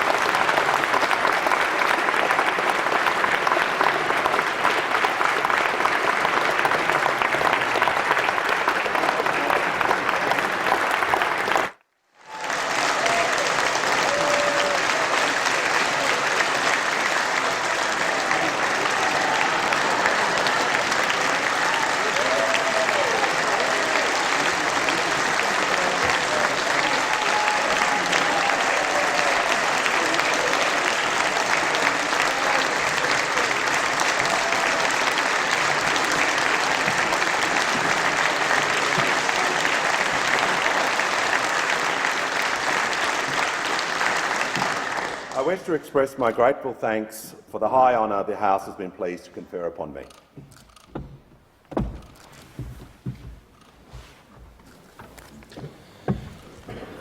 And I call the Prime Minister. Mr Speaker, congratulations. The fact that you have received such an overwhelming majority is a credit to your standing in this place. It's a credit to your standing professionally, but it's also a credit to who you are, your integrity as a human being. I was very pleased when I heard that you were interested in running for the position of Speaker, because I believe that this House needs to be treated with respect. This is a debating chamber by definition, and it's one in which we should have open, free and frank discussion, but do it in a courteous way wherever possible. It's one in which ideas are exchanged in the interests of the people who send us here, and we should always remember that. You are someone who has always conducted yourself with extraordinary propriety and conducted yourself in a way in which you engage with people across the chamber, across our caucus, across the crossbenches. I note the very fine words by the member for Kennedy in support of your nomination shows, I think, with the result of the ballot as well, that you've been able to already show, even some new members, that you will be someone who brings great dignity to the office. To the former Speaker, I thank you for your speakership. It was very difficult following on from the former member for Casey, who's in the chamber here today, who I believe was an absolutely outstanding speaker and conducted himself with incredible dignity in what was often a very difficult time, particularly during the pandemic as well, where the rules in terms of the way that this parliament conducts itself were set aside on a bipartisan basis just so that we could continue to function as a liberal democracy, which is so important. To you, Mr Speaker, I am absolutely convinced that you will be outstanding as well. There's no doubt that you're someone who's honest, you're someone who has been a friend of mine for some period of time now, and you're someone as well who has been a wise counsel to myself as leader of the opposition in my former position. I thank you for the support that you gave me to hold that high office and have that great honour of leading the Australian Labor Party, and throughout what was a difficult last term, provide counsel as part of the group of people who would engage across the caucus and be a bit of a sounding board for people. One of the things I've noticed about you is that people will come to you for assistance and guidance, and that's something that a Speaker needs to do. The office needs to be open for any Member of Parliament. There are, I forget how many new members there are here, 35 new members here. Thank you, Mr Speaker, already showing your capacity. For me, Mr Speaker, 76 was the only number I was focused on. And we got 77. I thank the member for Gilmore for that. But going forward, new members in particular, I encouraged them when I got here, being a dork of parliamentary and political processes. I actually read the standing orders before I got here, read House of Reps practice. The rule book does matter in terms of getting things done. It's not just a matter of being pedantic. I know that from time to time there have even been criticisms passed in this place that people are too concerned about parliamentary processes. That's how rules are made.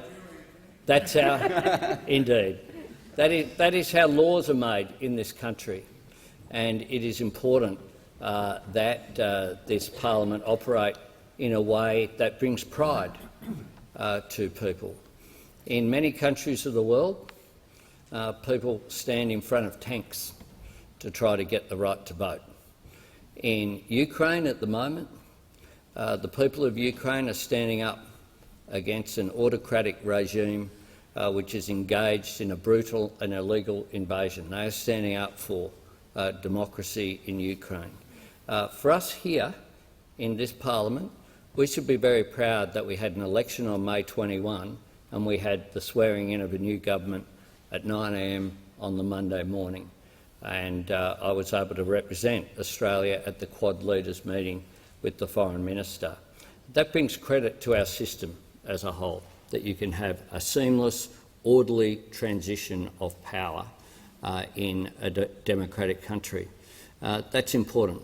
It's important that we respect, though, the fact that we didn't elect just one party. We elected a range of people to this House and to the Senate, and those views need to be able to be heard, and heard in a way which produces better outcomes. And your role is to ensure that that happens as well in an orderly way.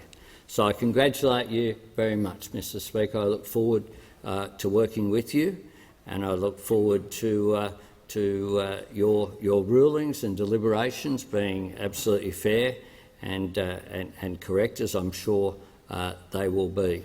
It's a great honour to be Speaker of the House of Representatives. Well done. Thank the Prime Minister. And I give the call to the Leader of the Opposition. Well, Mr Speaker, on behalf of the Opposition, I extend to you very sincere congratulations. And, of course, it wasn't difficult. You're a fellow Broncos supporter.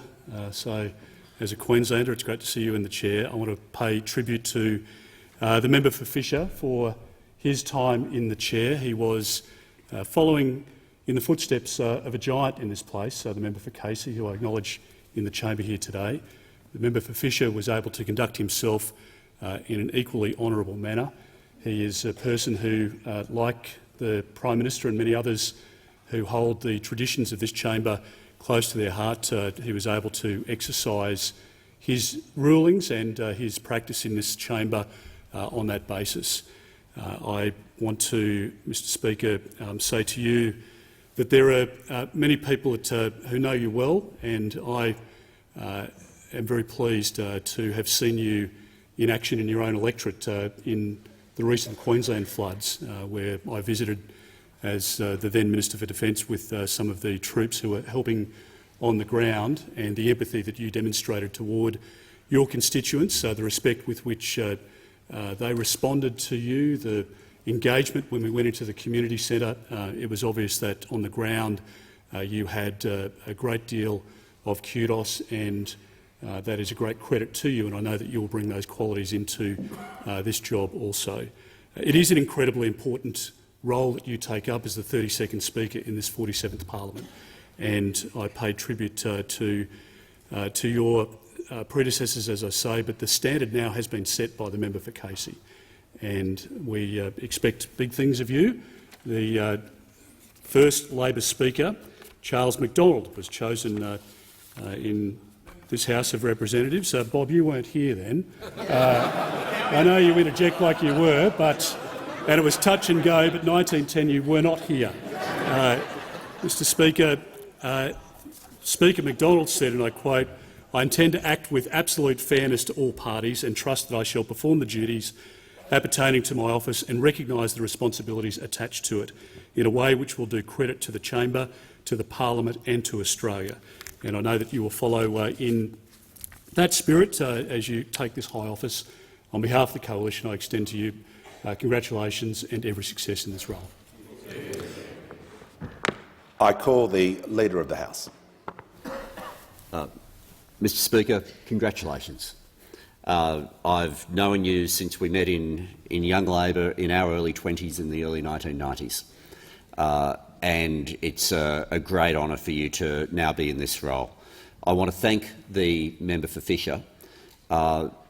People often don't know, in the lead-up to Parliament sitting, before we've elected a Speaker, the previous Speaker continues to hold the office, and a lot of arrangements and a lot of work has gone into today being organised. And as the presiding officer, the member for Fisher has been responsible for that. And I want to, on behalf of the government as well, just express thanks for the way that that was done. I also want to thank the member for Casey, or the former member for Casey, sorry, who put you on the Speaker's panel. And it was possibly a difficult thing to put you on the Speaker's panel, and I should confess to the Parliament that was my fault. There are photographs circulating on social media of you turning up in the chamber, Mr Speaker, with toy Muppet dolls.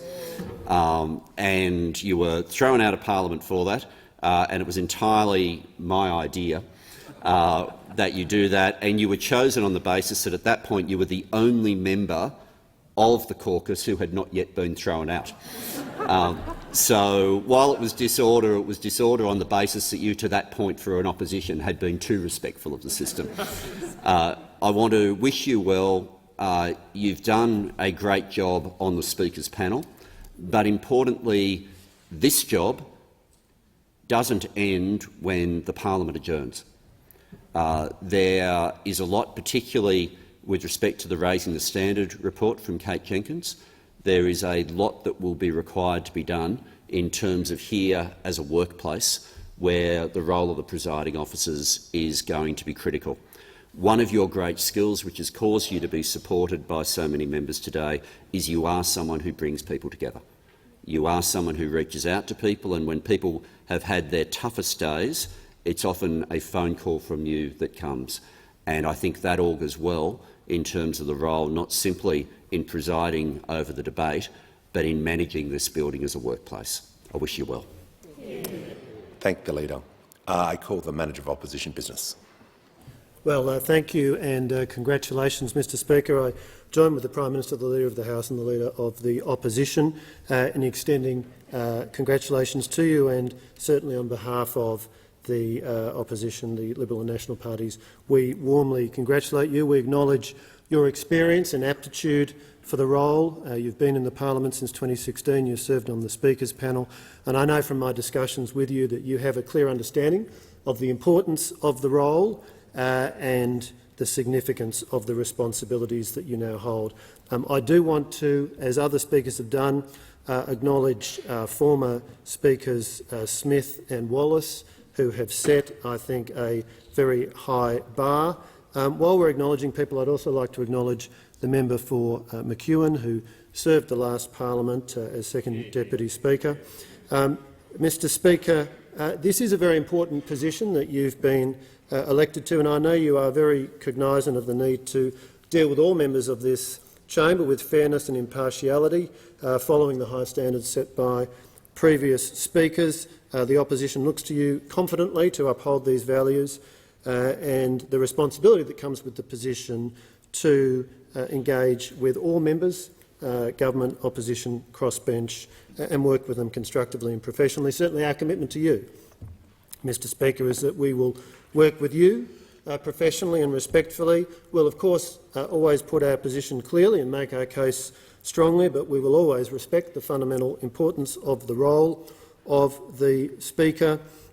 Yours is a role which is vital to this institution, this embodiment of our democracy, the Parliament of Australia. And ultimately, as the Prime Minister and others have mentioned, community confidence in our system of government depends very heavily on what happens in this place and very much in the way that the Speaker operates.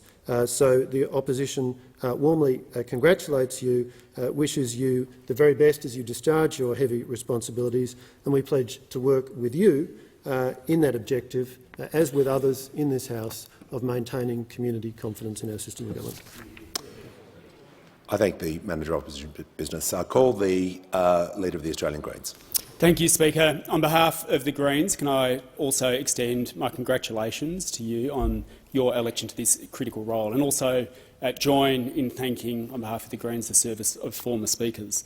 Mr Speaker, it's customary for speakers when they enter the chamber and take the roll to nod to the right and nod to the left, but perhaps in this parliament more than any other so far, there's also going to be a case for looking down the middle.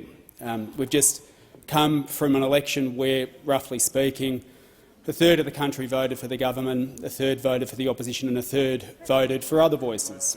And you see that represented in part here on the crossbench.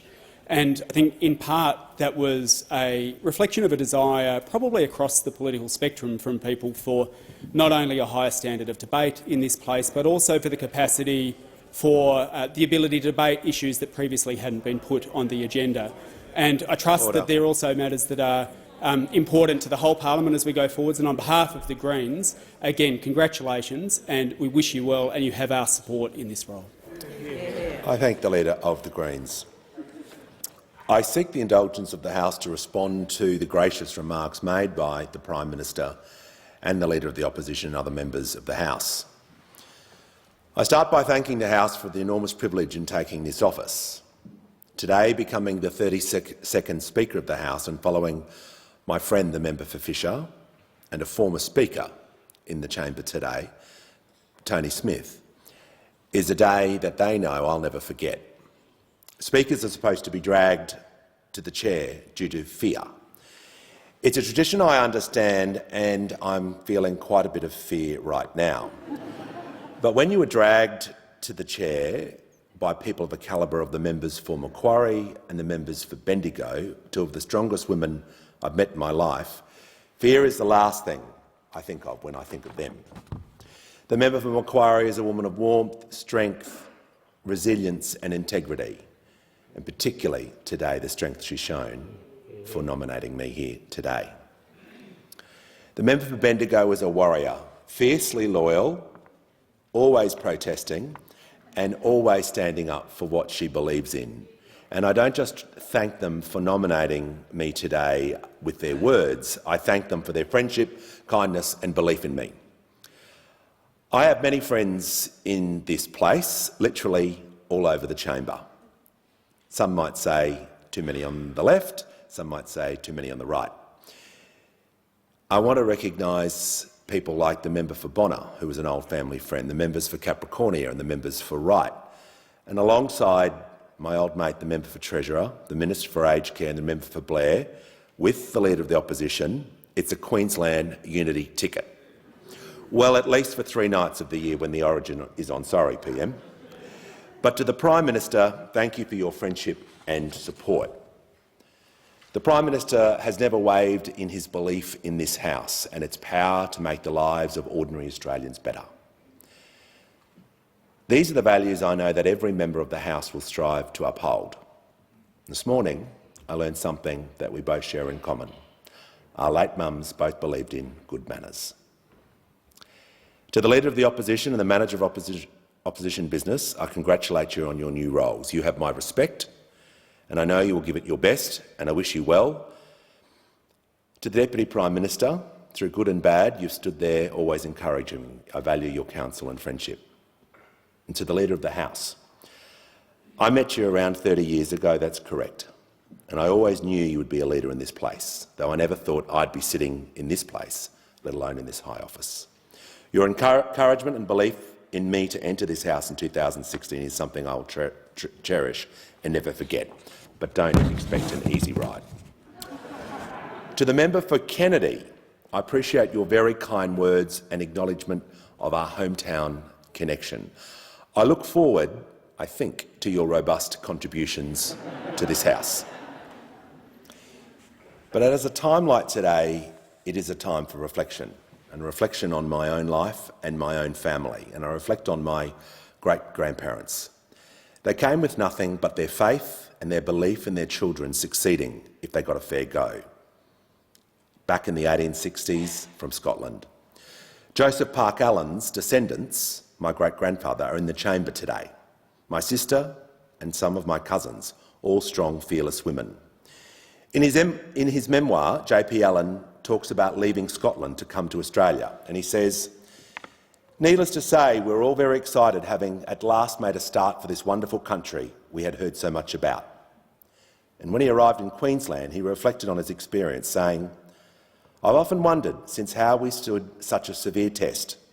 2 lads, just 10 and 12, just fresh from a cold climate, dumped into the hottest part of North Queensland summer and to travel through the mountain ranges and dense scrub from Port Douglas to Charters Towers. They often say they breed them tough in Queensland, and that's my background. And unfortunately, my brother cannot be here today, as his obligations are with another House, more specifically the Queensland budget estimate process, which he is loving at the moment. I'm enormously proud of him, but even prouder of my sister Susan in the gallery, a teacher for over 34 years and someone who passionately believes in the transformational nature of education. But that's my story, and we all have a story about why we are here and what we want to achieve. But this chamber should be a place of ideas and energy, and I want to allow debate to flow with the very best ideas to be exchanged in a respectful manner. It's probably fair to say every speaker has said these words of some way or another over the years. But the difference is the people of Australia have sent a very clear message on how they expect politics to be conducted. They want something different. And I'm keen to work with every member to see that change, but I need every member to commit to that change to make it work.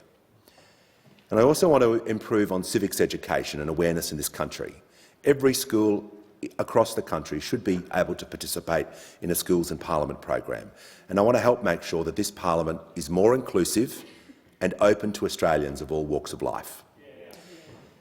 And of course, one of the most pressing matters before this Parliament is making sure that this place and building is a safe workplace, and every person who works here feels safe and is safe. In the last Parliament, we saw the Jenkins Review highlight the ways that this building has failed to keep its occupants safe. However, it also presented a roadmap to ensure that we protect the people that we are responsible for. I take my responsibilities as a presiding officer in implementing the recommendations of this report very seriously. And I look forward to working with the Senate President and the incoming Deputy Speaker and all members to address this and other matters. I want to welcome the 35 new members of this House. As you know, you're only one of about 1,200 people ever to be elected. One bit of advice: cherish every moment, make every day count. To the crossbench, I'm looking forward to working with you. No member of this House is simply red, blue, green, or a mixture of blue and green. Some of you belong to parties, some of you are independent. But to me, as Speaker, you are all members of the House of Representatives, elected by your constituents to represent their interests. My message to every member in this place is simple: my door is open. I've indicated I'll be stepping away and not attending ALP caucus meetings, an important step that is befitting of my role and the importance of impartiality in this chair. In conclusion, I briefly thank many for assisting me to becoming Speaker. To the utterly professional staff in the department, including clerks and table officers, I thank you and I look forward to working with you. To my many friends and family that can't be here, and to my wonderful electorate staff who have been such a support for me for many years, I thank you for your service to myself and to the people of Oxley. To my dearest and oldest friends, the Ministers for Communication and Social Services, you've literally been by my side my whole life, and I can't wait to give you a hard time. Honourable members, we are also privileged to be elected to this chamber. I resolve to do everything I can to fairly and uphold the standing orders. I want to make sure your voice is heard loudly, clearly and at all times fairly, with respect being shown through you to the people who have elected you without fear or favour. I thank the House. And I call the Prime Minister. Thanks, Mr Speaker. I have ascertained that it will be His Excellency the Governor-General's pleasure to receive you, Mr Speaker, in the Members' Hall immediately after the resumption of the sitting at 2:40 p.m. Prior to my presentation to His Excellency this afternoon, the bells will ring for 5 minutes so that the honourable members may attend the chamber and accompany me to the Members' Hall. The sitting is suspended until 2:40 p.m.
Honourable Senators, the President.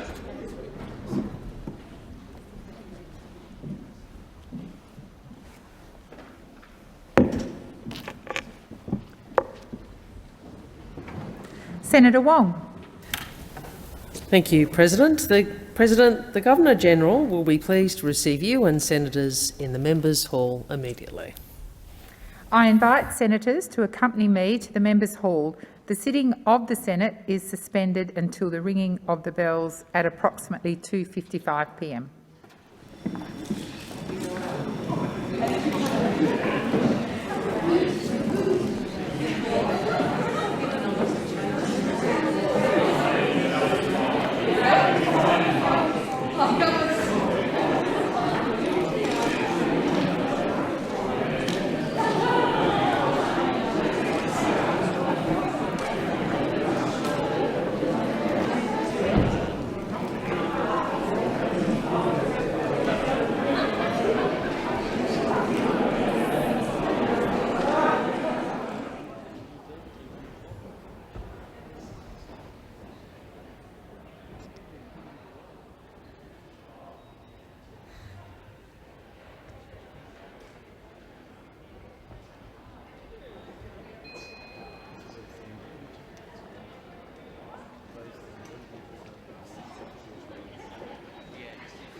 Honourable Senators, His Excellency the Governor-General.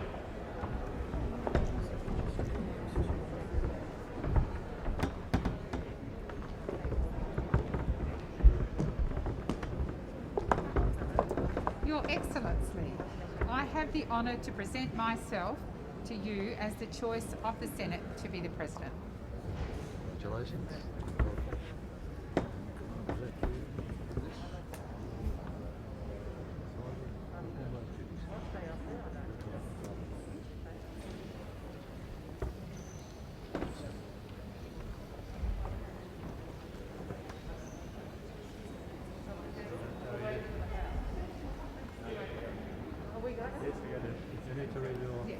Senators, I have now presented myself as your President to the Governor-General, and he has given me a commission to administer to Senators the oath or affirmation of allegiance.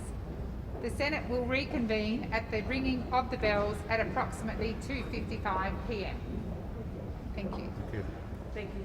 Thank you. Senator, how are you? How's your arm?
The Speaker.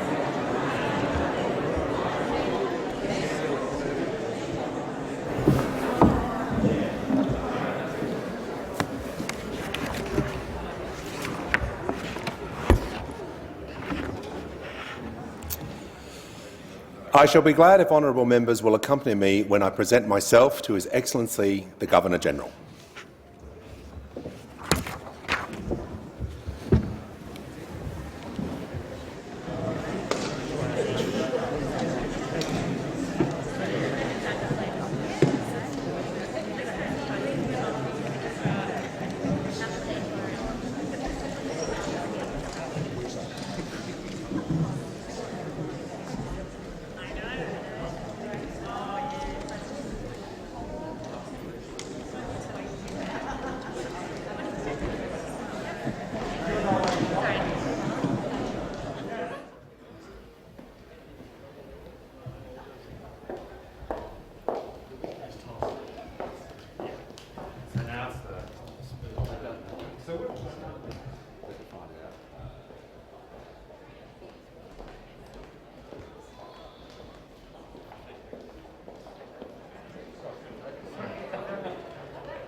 Honourable members, His Excellency the Governor-General.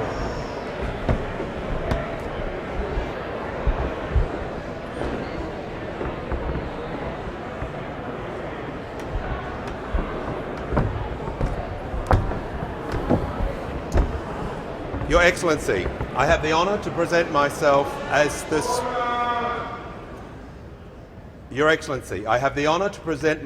the Speaker chosen by the House of Representatives.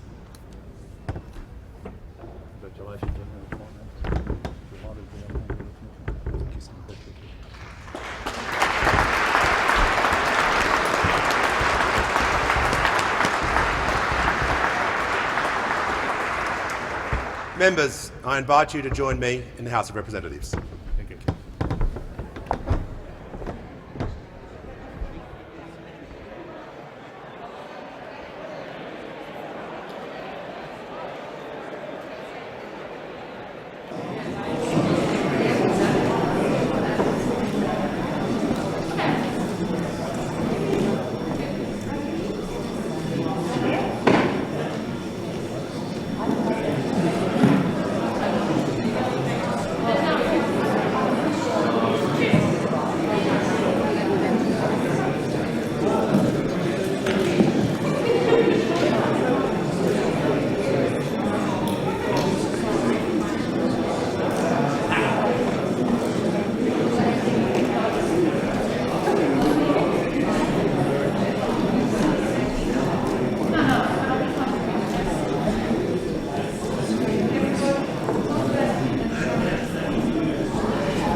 Honourable Senators, the President.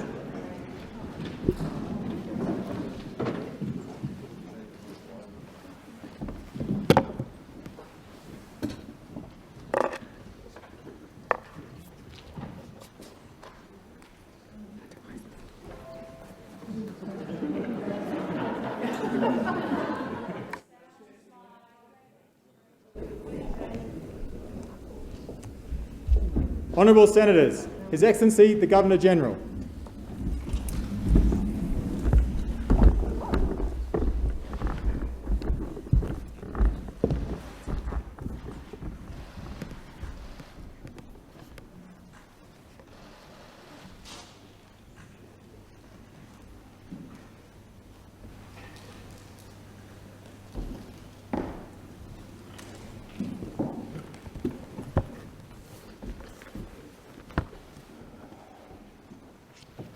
Please be seated. Honourable Senators, please be seated.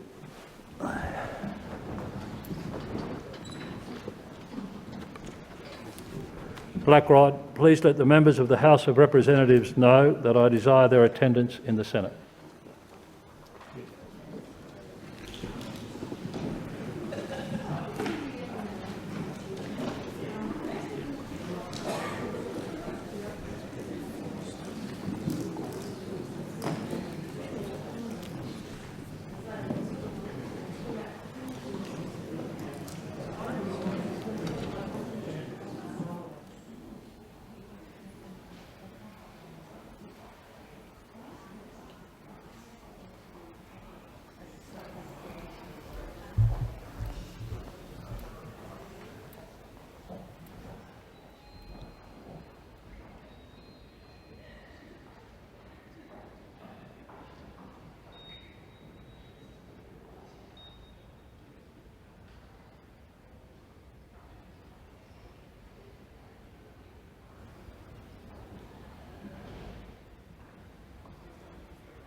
Mr. Speaker, the Usher of the Black Rod with a message from His Excellency the Governor-General.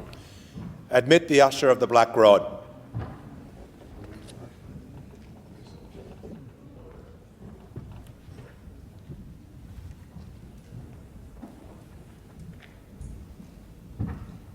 Mr. Speaker, His Excellency the Governor-General desires the attendance of honourable members in the Senate.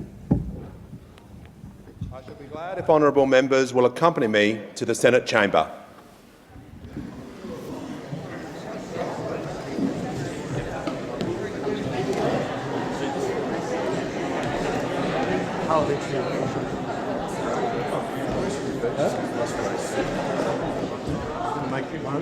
Better world.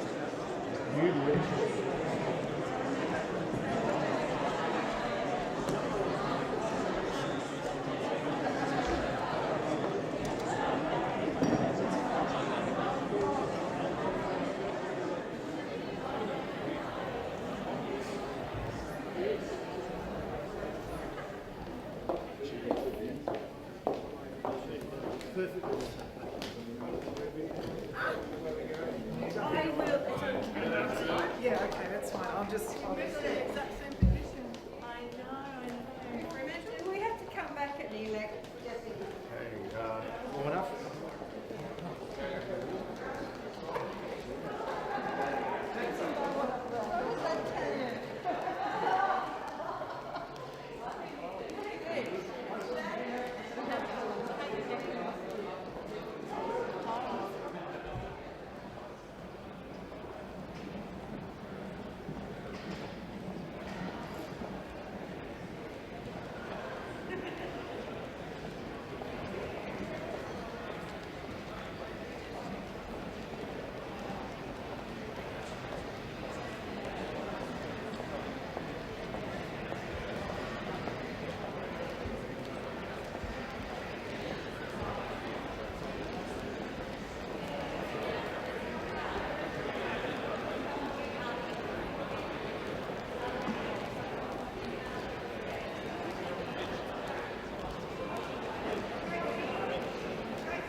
We had a plan in India, didn't we?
Honourable Senators and members of the Parliament of Australia, I'll begin by acknowledging that we are meeting today on Ngunnawal and Ngambri country, pay respects to elders past and present, and particularly acknowledge the younger generation who are our pathway to our future. Since I last spoke in this chamber, ferocious fires, devastating floods and a once-in-100 years pandemic has unleashed an extraordinary period of uncertainty, trauma and loss upon our country. The past 3 years have asked so much of so many. Again and again, Australians have risen to the moment, thinking of their communities, looking after each other. In hard times, Australians have been at their caring and courageous best. Major challenges, new and old, are before us. In confronting these challenges, this Parliament must seek to match the resolve and resilience of the people in whose name you serve. As the Prime Minister has said, prove worthy of the people of Australia. In a turbulent world, we can find hope in the strength of our democracy. In May, at more than 7,000 polling centres, many thousands of post boxes, via the phone and in diplomatic missions the world over, millions of Australians cast their ballots and exercised their fundamental right and responsibility as citizens of our great democracy. Australians have elected one of the most diverse parliaments in the history of our federation. And for the first time in almost a decade, Australians voted to change the government. All of us can give thanks that changes of government take place peacefully and swiftly in Australia, and with respect and courtesy for those with whom we may not agree. The new government has pledged to govern for all Australians, whoever they are, wherever they live, and whoever they voted for, and to honour the trust Australians have conferred. The government knows this country faces serious and pressing challenges. The rising cost of living, low wages growth, climate change and its devastating impact, tensions in the region, uncertainty in the world, pressure in health and aged care, and an economy in need of cheaper energy and new skills. The government is determined to tackle these challenges in a spirit of unity and togetherness, as well as urgency. It does not want to waste a single day. To this end, the Prime Minister and a select few ministers were at Government House to be sworn in less than 48 hours after the election result was known, sooner than any other new government in Australia's history. The government's commitment to hit the ground running was honoured with a Quad leaders meeting in Tokyo and a Prime Ministerial visit to Indonesia. The government made a submission to the Fair Work Commission to prevent Australia's lowest paid workers from going backward, resulting in a 5.2% wage increase. The government also submitted a new, more ambitious 2030 nationally determined contribution to the United Nations Framework Convention on Climate Change, committing to reduce emissions to 43% below 2005 levels by 2030, putting Australia on track to achieve net zero by 2050. Beyond that, the government has already taken measures to shore up Australia's energy market, protect aged care residents and provide assistance to Australians affected by the recent floods. The Uluru Statement from the Heart. The government takes office with a renewed ambition for Australia to reconcile with our past, to tell and know the truth about history, and to place a First Nations voice at the heart of our democratic process. The Uluru Statement from the Heart was an act of generosity by First Nations people, mapping out a path forward for us as a nation. It is the government's intention to take up this generous offer and to seek to enshrine a voice to Parliament in the Constitution via a national referendum in this term. The government views the implementation of the Uluru Statement as an opportunity for healing and for learning from the truth of our history.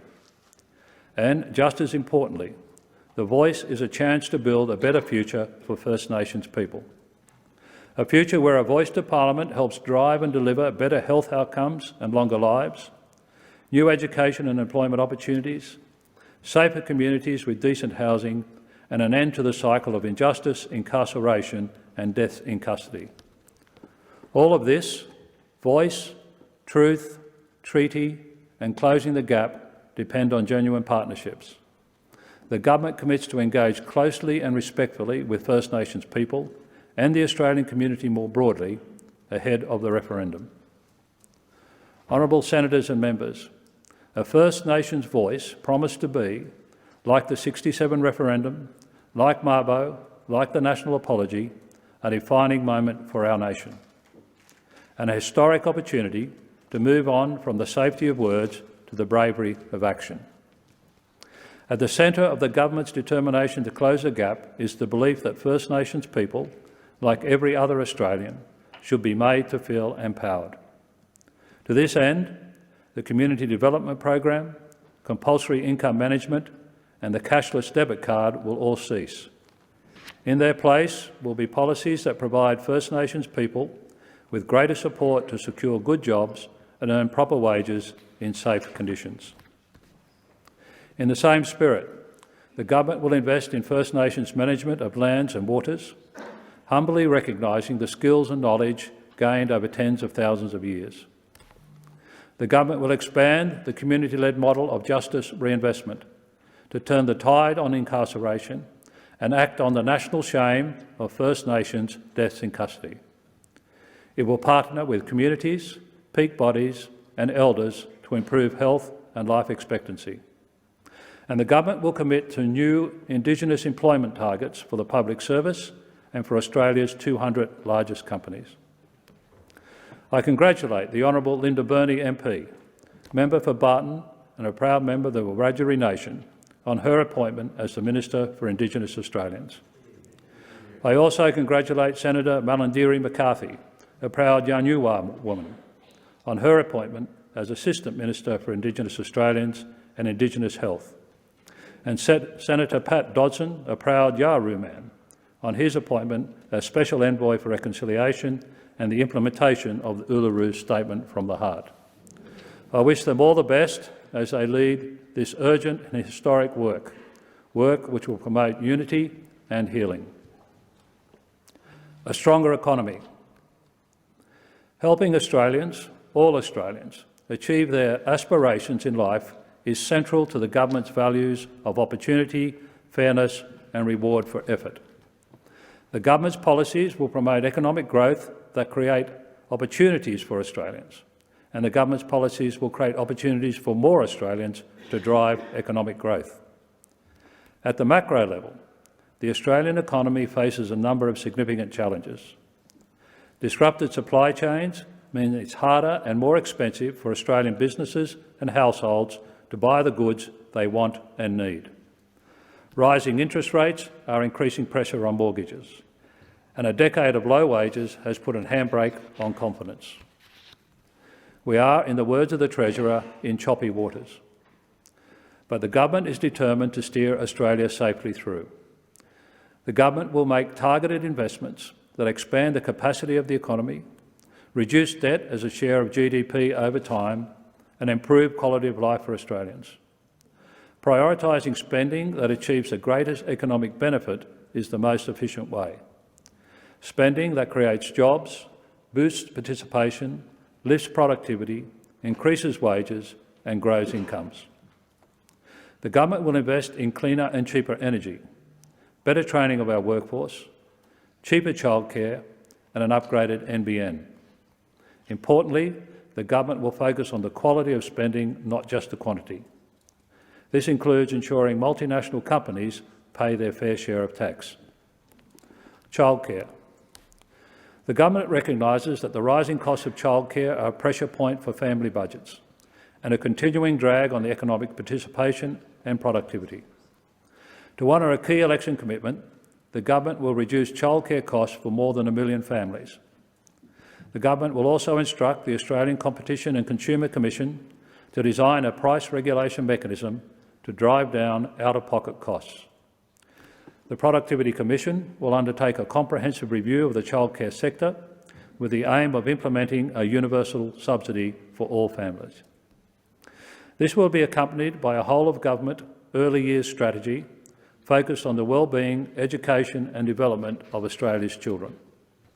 The ultimate goal is to add affordable childcare to the list of universal services alongside Medicare, the NDIS and superannuation that Australians cherish. Investing in cheaper childcare reflects the government's belief that one of the most powerful initiatives it can pursue for stronger economic growth and greater productivity is more equal opportunity for women. This is why the government has set itself a goal to re-establish Australia as a global leader in gender equality. A new national strategy to achieve gender equality will be developed, geared at closing the gender pay gap and improving women's economic equality, health and well-being. An independent Women's Economic Security Task Force will also come into force to deliver gender-responsive budgeting and embed gender analysis in the policy development process. The government will seek to strengthen the ability of the Fair Work Commission to support wage growth in female-dominated industries such as aged care.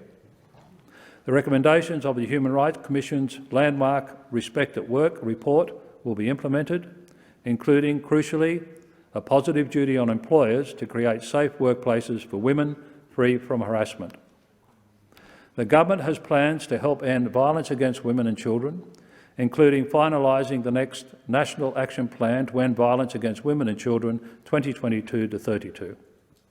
The government will establish 10 days paid family and domestic violence leave, increase the supply of emergency housing for women and children fleeing family violence, and invest in more caseworkers to assist women leaving violent situations.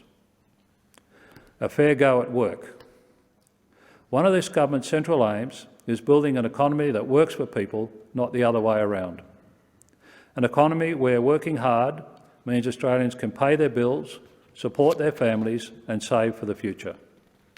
Today, more than 1.3 million Australians are either unemployed or looking for more hours, and many more struggle on low wages and with poor working conditions. The government knows Australia can do better than this.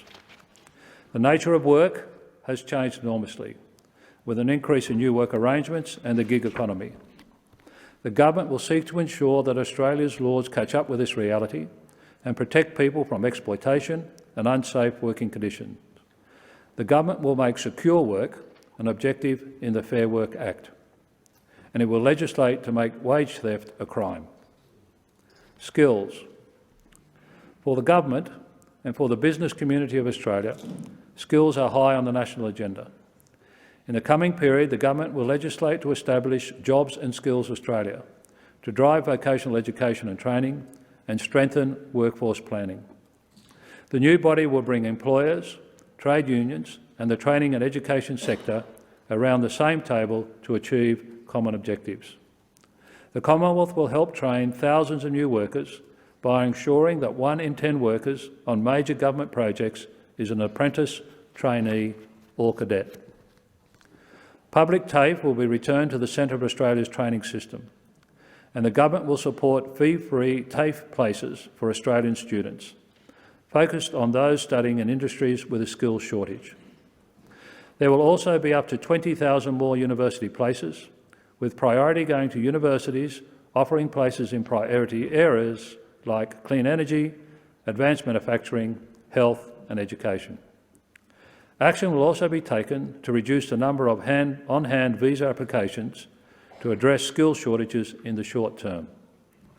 In the same way, the government will work with Australia's agricultural sector to ensure farmers and producers can access workers at the right time while ensuring those workers see their rights upheld.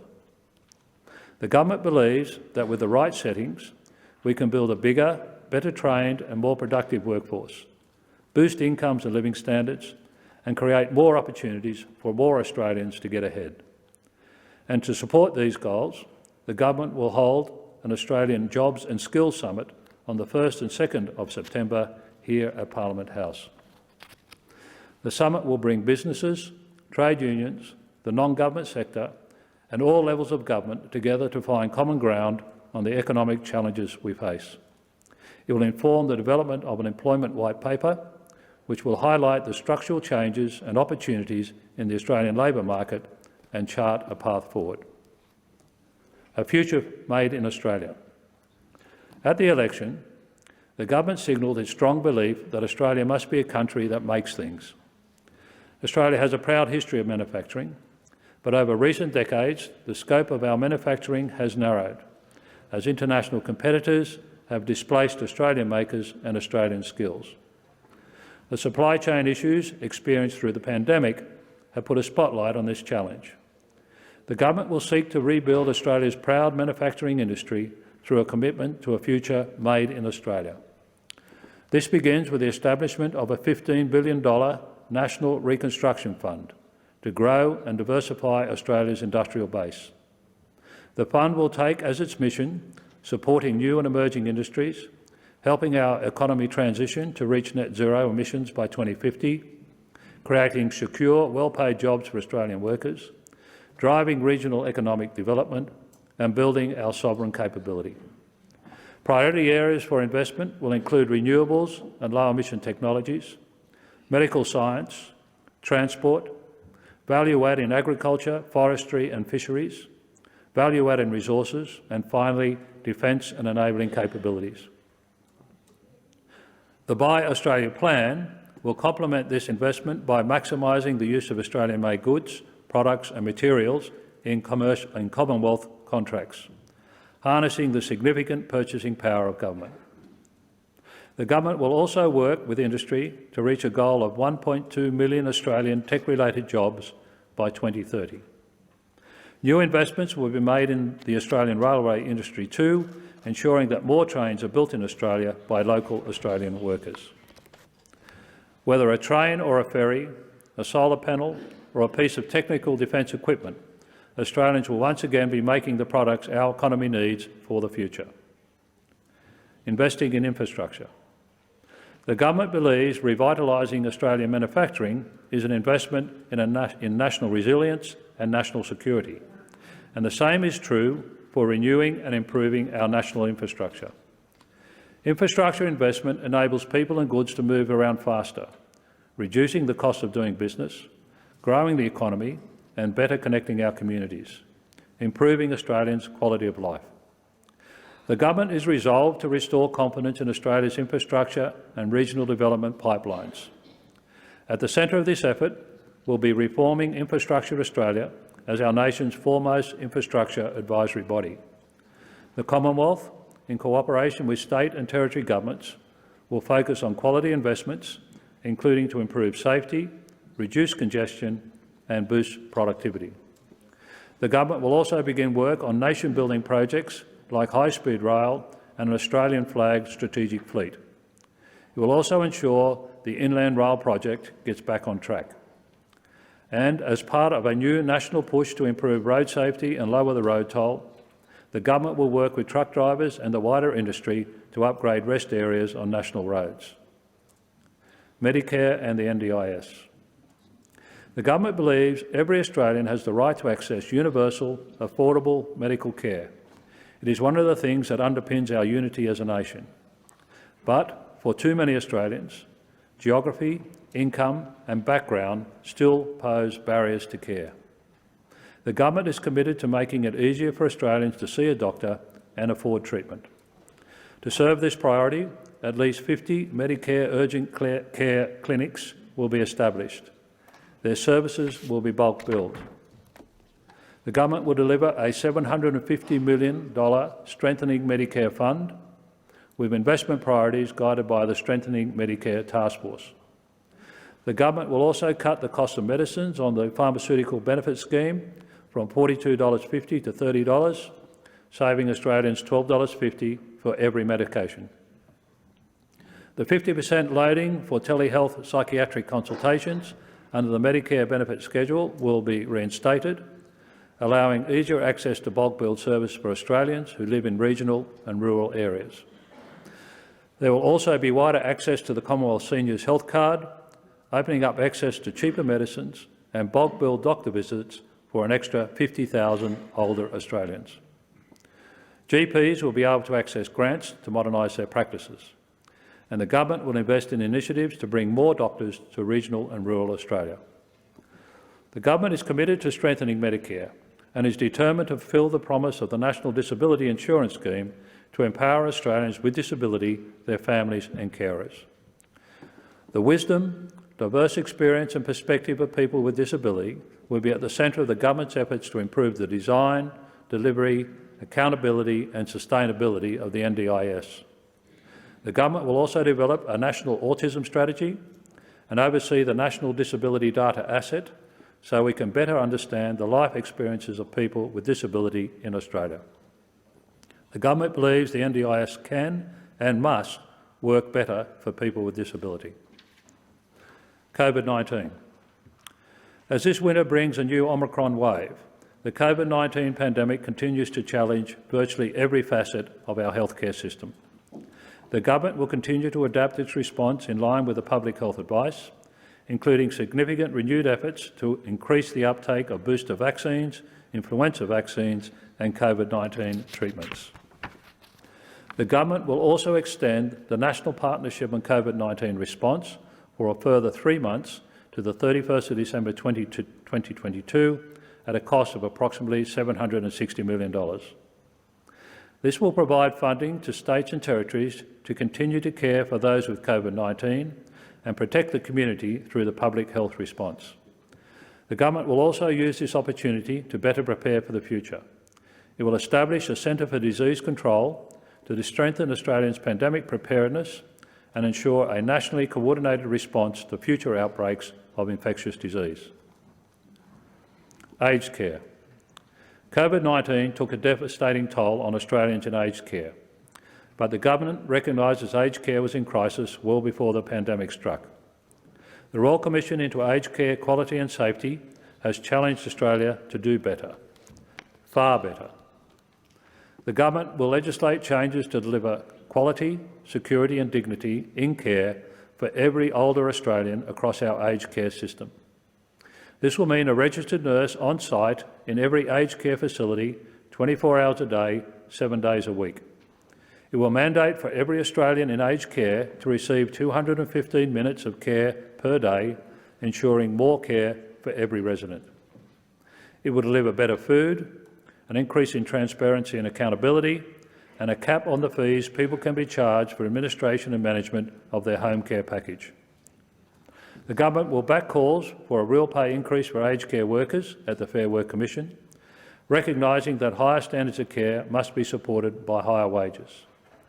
The government sees a moral duty in caring for our elders and treating our older Australians with the respect, humanity and dignity they deserve. Climate change and energy. Acting on climate change is a priority for the government and an opportunity for Australia. Embracing the transition to clean energy will create hundreds of thousands of new jobs. Under its Powering Australian plan, the government expects to create more than 600,000 job opportunities, with 5 out of every 6 in regional Australia. The plan will also spur $76 billion worth of investment and will help save families and businesses hundreds of dollars a year on their electricity bills. Powering Australia will create clean energy jobs and cut power costs. But it is also a plan to bring people together and move the country forward around a collective desire to take far stronger action on climate change and accelerate our efforts towards net zero emissions by 2050. Additionally, the government has formally updated Australia's nationally determined contribution under the Paris Agreement, a 43% reduction on 2005 levels by 2030. The government intends to go a step further, enshrining this new commitment in legislation and sending industry and investors a clear message: certainty. The government believes that with the right policies and investments, Australia can become a clean energy superpower. That's why the government will invest in accelerating the decarbonisation of Australia's electricity grid. The government will also support manufacturing of renewables and low-emission technologies and invest in community batteries and solar banks. Australia's first national electric vehicle strategy will be established too. Investment in vehicle charging and hydrogen refuelling infrastructure will double. The government will establish a new energy skills program and train 10,000 new energy apprentices. The role of the Climate Change Authority will be restored. And to show the seriousness with which Australia approaches the climate change, Australia will seek our Pacific partners' views on co-hosting a future UN climate conference of the parties. Environment and water. The government believes that acting on climate change is a chance to grow the economy and protect the environment. The Great Barrier Reef is a UNESCO World Heritage Site and one of the 7 wonders of the natural world. Protecting its future is an important responsibility.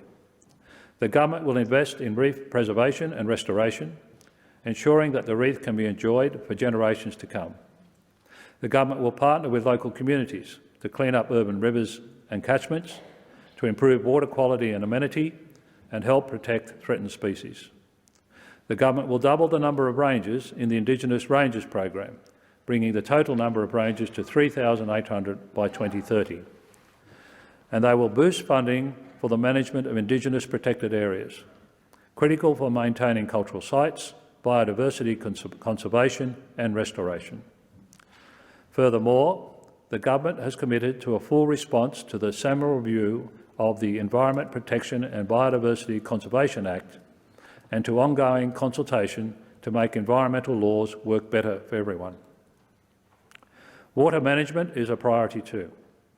The government will establish a National Water Commission to drive ongoing water reform and future-proof Australia's water supply. The government will also deliver on water commitments under the Murray-Darling Basin Plan, including 450 gigalitres for South Australia. Disaster readiness. The government recognises the economic opportunity and the environmental necessity that acting on climate change presents for Australia. It also understands that the consequences of climate change are already being visited upon our communities with greater frequency and ferocity.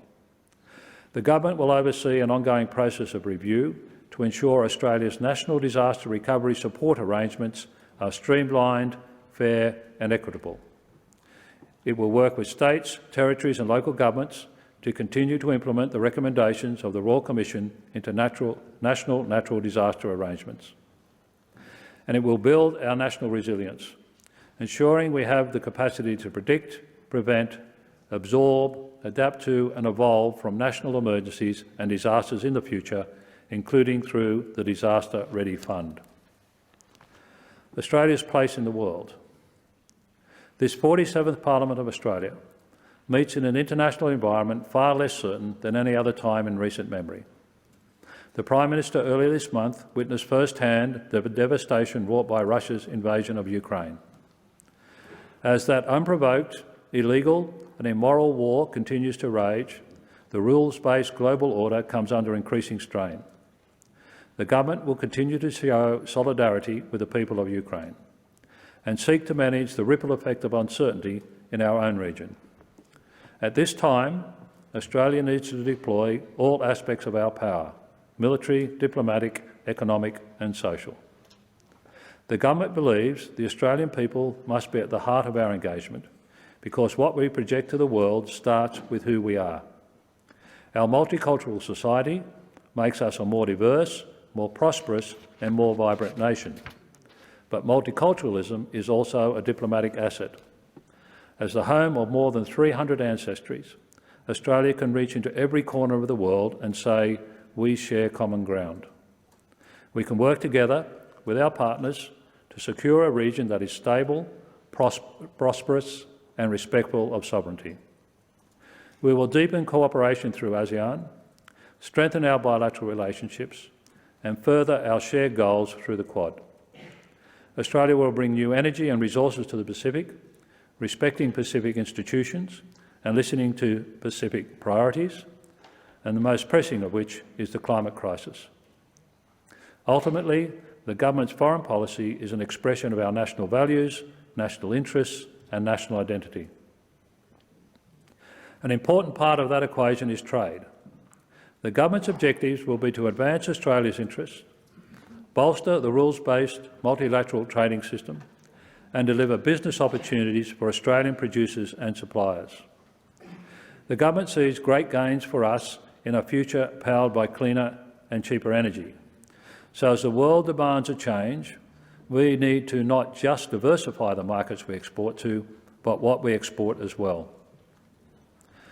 Turning to defence policy and national security, the government will spend 2% of Australia's GDP on defence, including enhancing the Australian Defence Force with capabilities outlined in the 2020 Defence Strategic Update. AUKUS will remain central, not only in delivering nuclear-powered submarines, but also in guiding accelerated development of advanced defence capabilities where they have the most impact. A Defence Force posture review will similarly ensure the capability is there to meet Australia's growing strategic challenges. In 2022, national security also takes in everything from cyber security to biosecurity. The government will seek to bolster Australian cyber security expertise and has already acted to boost Australia's biosecurity system against a threat that foot-and-mouth disease poses to our farmers. Operation Sovereign's borders will be maintained to ensure people smugglers in the region cannot restart a business model built on human suffering. And the government will support a strong humanitarian migration program that can respond to humanitarian crises as they arise. Keeping the nation safe is the solemn duty of every government, and the government believes that the Australians who fulfil that responsibility and risk their lives in the service of our nation are owed not just respect and remembrance, but ongoing support. This is a moral obligation we owe ADF personnel, veterans and their families, including those affected by our longest and most recent war in Afghanistan. Priorities include speeding up DVA claims and payments processing times, and expanding the network of veterans and family hubs across Australia. The government has also listened to the families of defence personnel and veterans and supported their calls for the Royal Commission into Defence and Veteran Suicide, and we look forward to the Royal Commission's interim report next month. Safer and more affordable housing. Alongside the government's commitment to nation building sits a determination to ensure more Australians can count on the safety and stability of secure housing. We all know the difference a secure roof over your head can make to a person's life chances. The government will establish a Housing Australia Future Fund to build an additional 30,000 new social and affordable houses within 5 years. It will create a National Housing Supply and Affordability Council and launch a National Housing and Homelessness Plan. The government also sees the importance of home ownership and the sense of belonging, pride and stability it can confer. And so it will support more Australians into their own home through the Help to Buy scheme and the Regional First Home Buyer Support Scheme. Education. The government believes education is the most powerful weapon against disadvantage and the best investment in Australia's economic future. Cheaper childcare means more children will get access to early years education, and the government will cooperate with the states and territories to make sure all schools are put on a path to full and fair funding. The government knows great teachers change lives and will initiate policies to attract the best and brightest to the teaching profession and work with schools across jurisdictions to address teacher workforce challenges.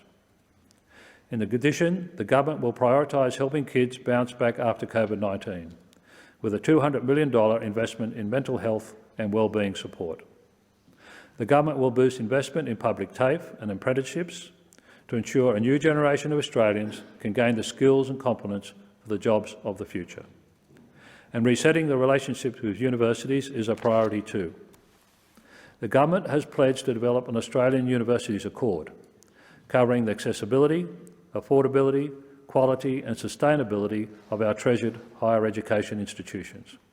With that comes a renewed focus on university and research excellence, including the translation and commercialisation of great Australian ingenuity. Valuing the arts. The government has great faith in our national cultural endeavour and recognises the importance of getting Australians' arts industry back on track too. The conviction is simple, that a nation that invests in art and creativity is a nation that knows itself and invites the world to know it better.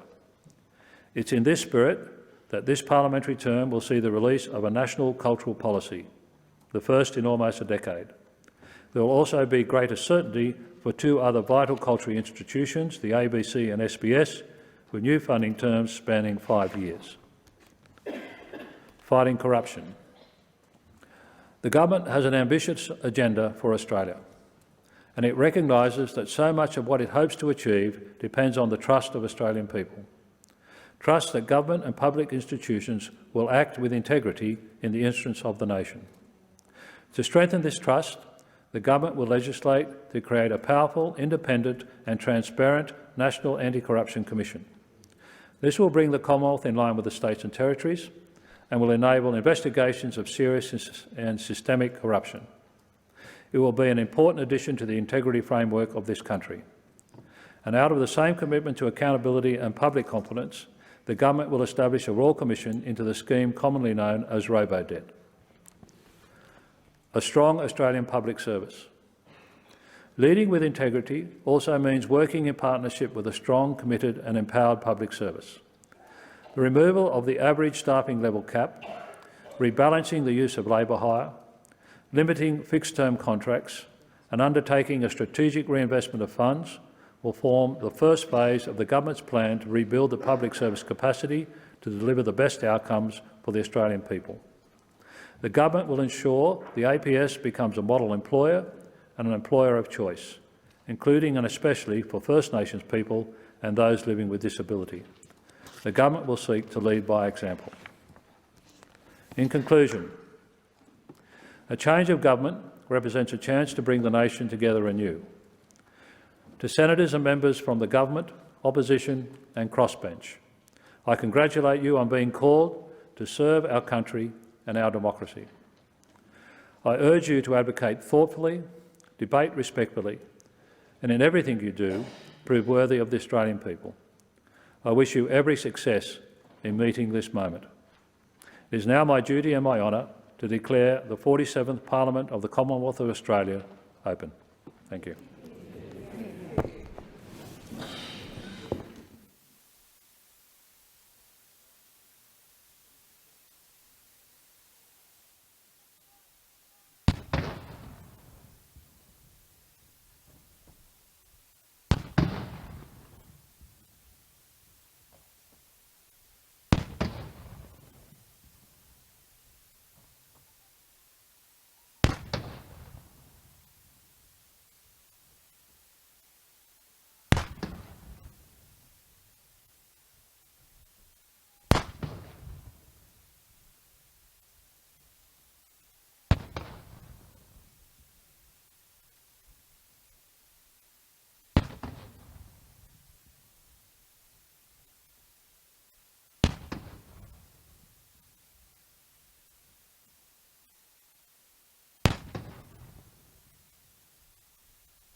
We're just waiting until the House members depart and then we'll suspend the Senate.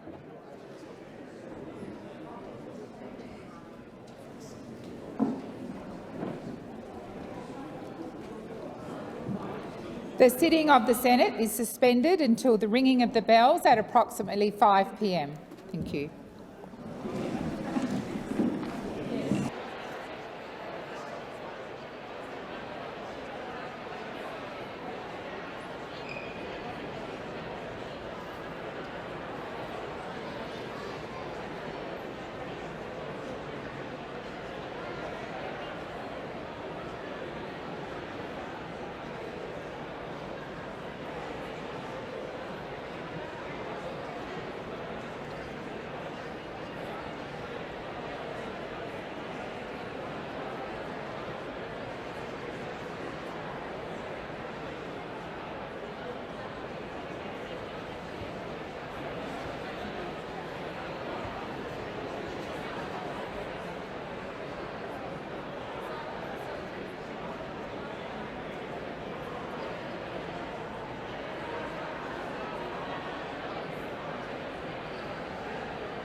Federation Guard, Royal Salute, present up.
Go then, drums.